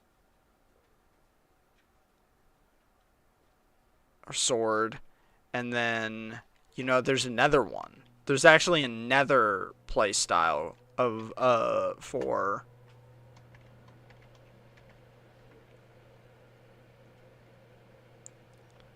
But I don't know if it... I don't think it has enough cards to be considered its own play style. So yeah, we'll move on. And then Necrobinder has...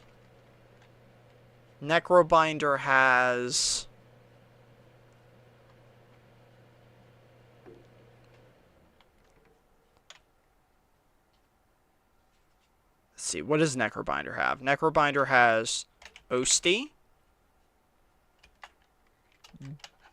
Doom,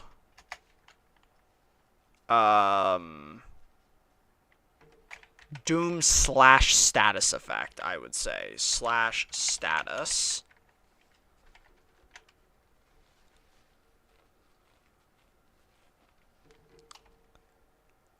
Lethal.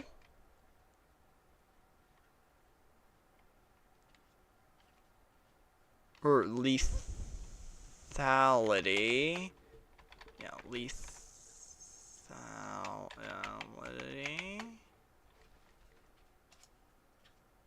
No, not... I am super sure that's how you spell it. I'm bad at spelling, but still.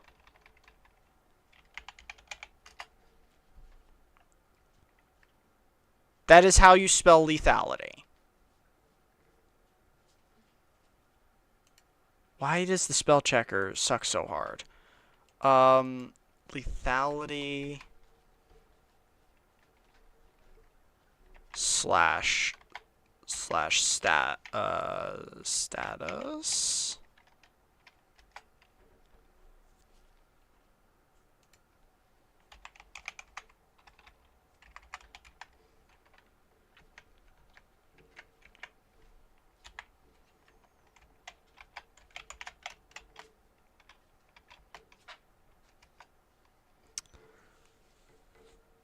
Oh, souls.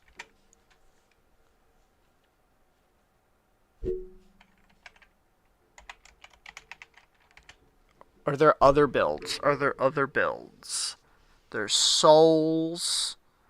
There's lethality status hang. There's doom / status. There's Otzi summon. Is there another type of build?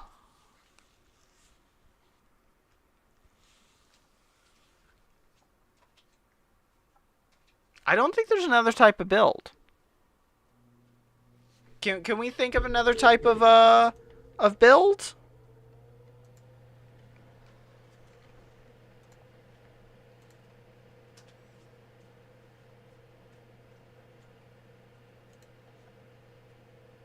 Let's see, what was that website that we were at? They had the list of cards.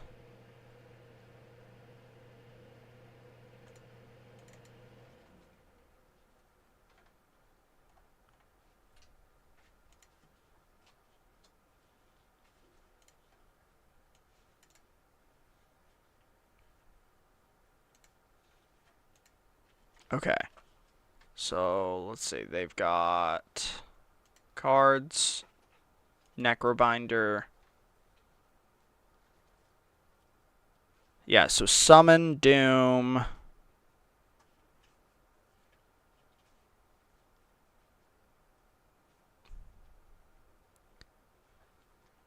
Doom, Souls. Oh, wait. They kind of have an ethereal build, don't they? Start of your turn, add one random card to your hand. It gains ethereal. Ethereal. But is ethereal really a build at the start of your turn? gain 1 energy and draw 1 additional card. Ethereal. Whenever you play Soul. Is there an Ethereal bar? Exhaust your hand. If 9 cards were exhausted, this way you gain 1 intangible.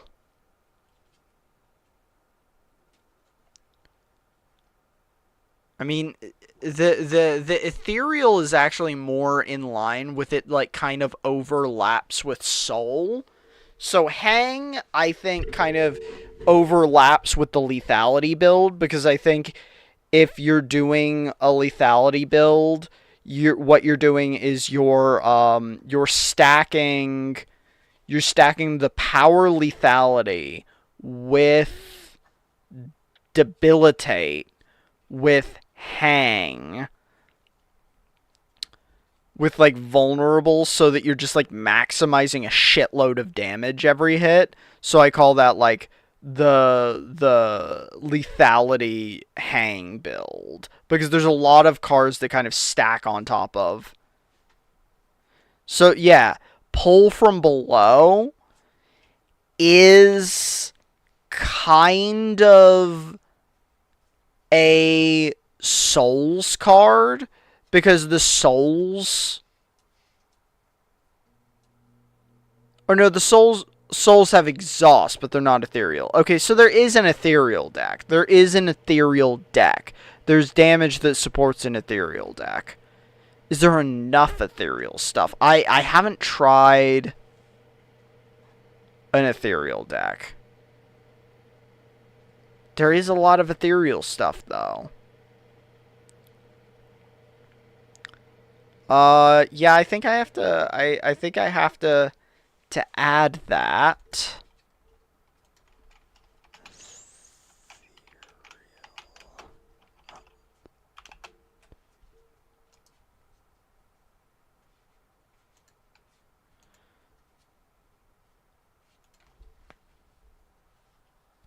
Yeah, soul, ethereal, summon, lethality.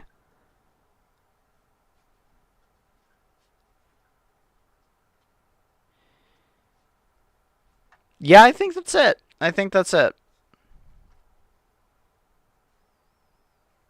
Those would be all the different types. Yeah. Osti, summon, doom, or yeah. Osti/summon, doom/status, lethality, status hang, soul draw, and ethereal.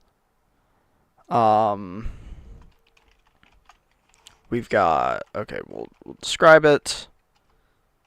Summon gives Osti your companion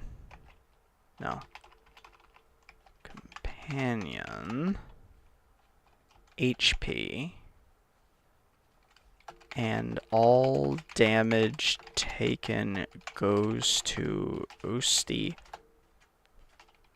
before it goes to you.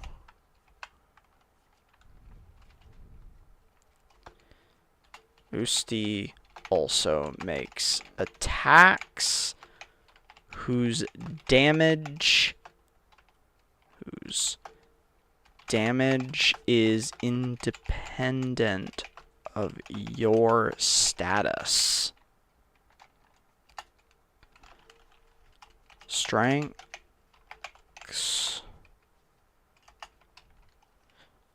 Your starting deck already is leaned towards summon.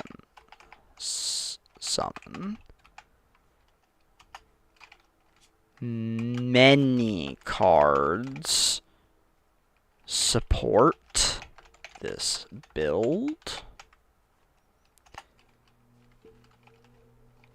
It has survival built into its function.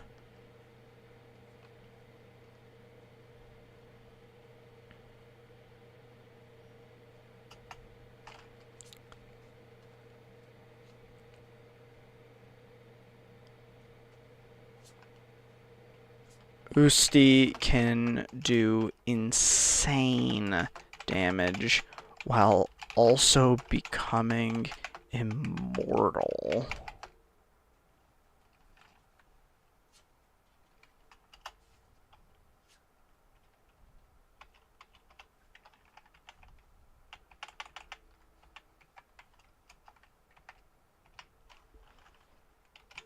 Weaknesses.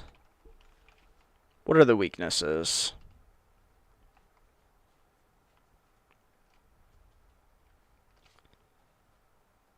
Small selection of pivotal damage cards.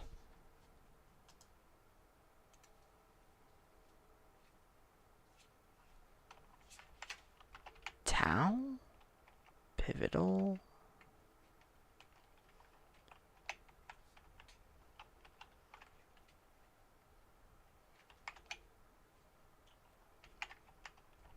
Tau? Pivotal. Oh, it's an O? Pivotal? Pivot. Wow, have I just been saying the word wrong my entire life? Pivotal? Not pivotal? Pivotal. Okay. Just been saying that shit wrong my entire life.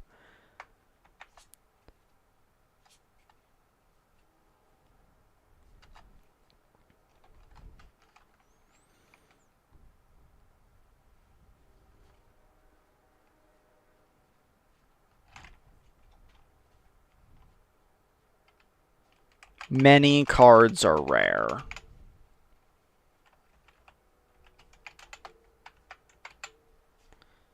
Like, I think most of the OC cards seem, like, good OC cards seem to be, like, fucking rare to, legendary quality. Especially, like, ones you want, like, Shared Fate, which is something I think you want. Like, most of your OC cards that you want are kind of rare.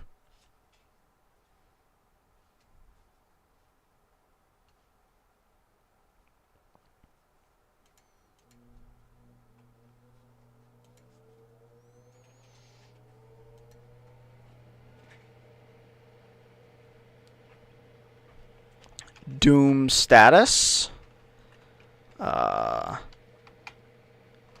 Cards apply Doom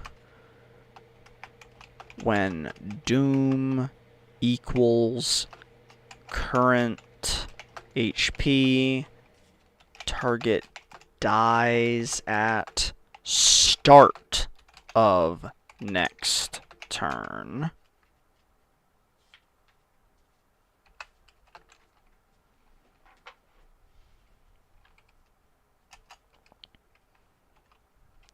Strengths.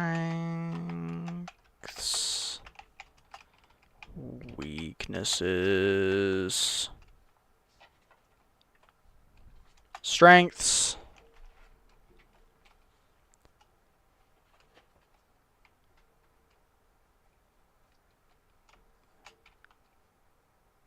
Probably one of the highest damage potentials. Probably one of the highest damage potentials. With little effort on your part, to be honest, because you could apply crap loads of Doom. Easy to apply crap loads of Doom.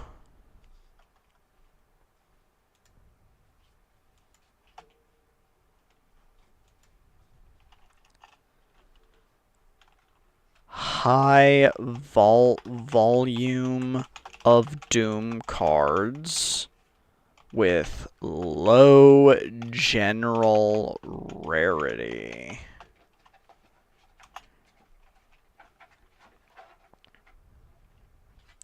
Can trigger early with rarer cards. And can easily do damage while applying Doom to burn the candle from both ends. Weakness. Biggest weakness, target gets 1 turn on you before the doom actually kills them. Unless you have an early trigger card. That's probably like the only weakness, actually. Because you have a lot of stuff to do with Doom. You have AoE, you have card draw, you have all of it. Yeah, really the only weakness is if you don't trigger early, your target gets to hit you. Oh, wait. Doom blocked by artifact. That's a pretty bad one. Lethality / status hang. Lethality increases the damage of the first attack you play each turn.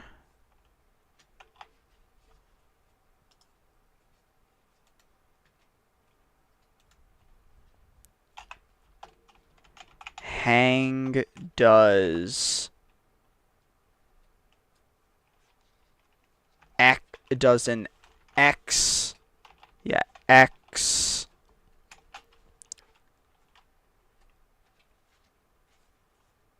Or let's call it, yeah, X times damage, where X equals number of times played on target.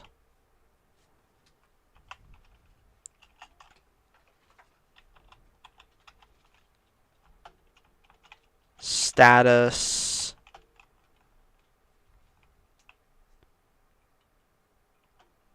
Vulnerable. Makes damage go up 50% while having access to debilitate, which let's double check. What's the actual text on debilitate?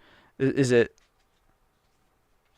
yeah, debilitate, vulnerable, and weak are twice as effective for the next 3 turns. So it'd be 100%.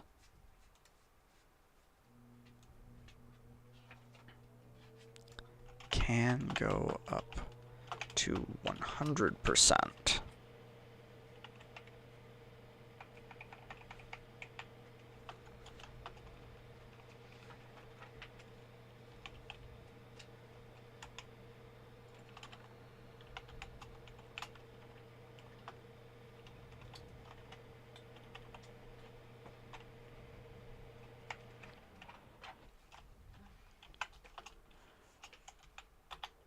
When stacked, damage high. Strengths.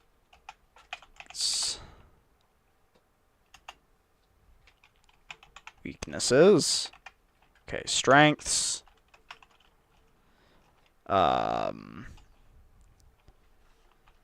Setup is not picky about what you use to trigger it. When ideal setup damage is extremely high,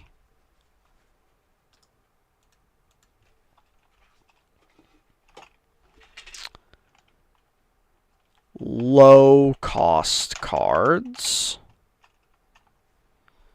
Although, I think the rarity on a lot of these, because rare, I think hang is also rare. Yeah. Or, yeah, it's rare. What does blue mean? Uncommon. So, we've got uncommon and rare, and then lethality. Where's lethality?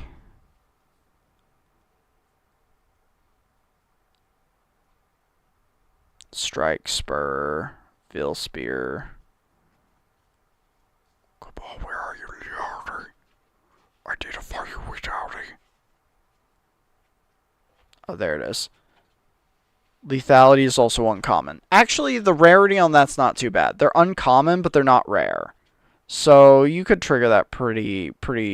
I don't think that's actually that bad. Low cost cards.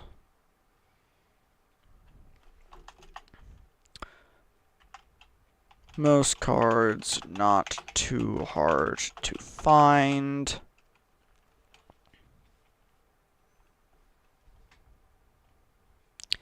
Weaknesses.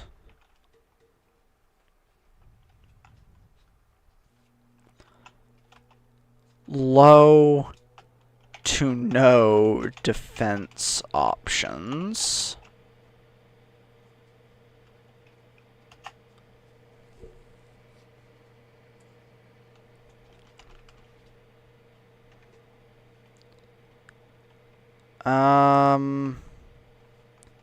Hang is rare.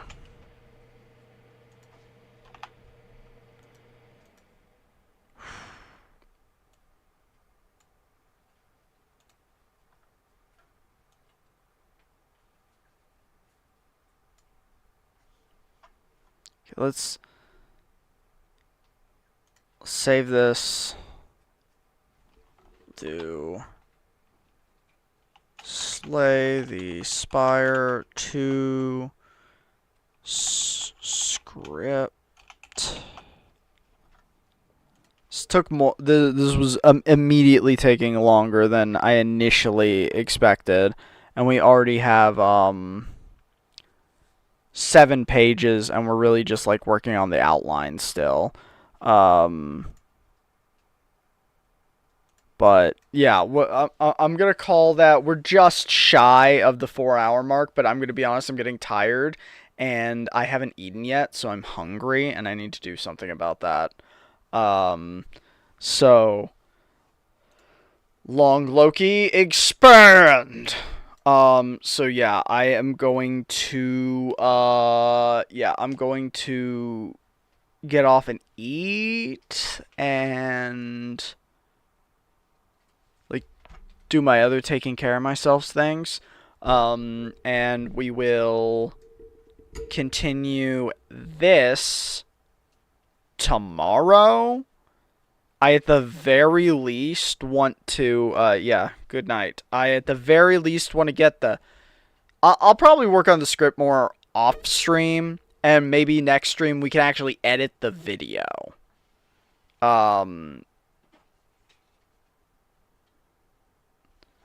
And then also, I think late sometime tomorrow, if this we might go full degenerate, because here's the thing, I think there's a shitload of potential online Pokemon drops happening starting at like midnight tomorrow into Friday. I don't know if they're happening in the evening or like in the evening or like basically like technically the very beginning of Friday, but there's supposed to be a shitload of drops tomorrow that we'll try and get. And so we might have a Loki degenerately tries to get more Pokemon stream later in the day tomorrow, which means tomorrow's stream is also probably going to go long, because it might not be necessarily the greatest on the tail end of it, because we're going to try and like do something interesting in the first half.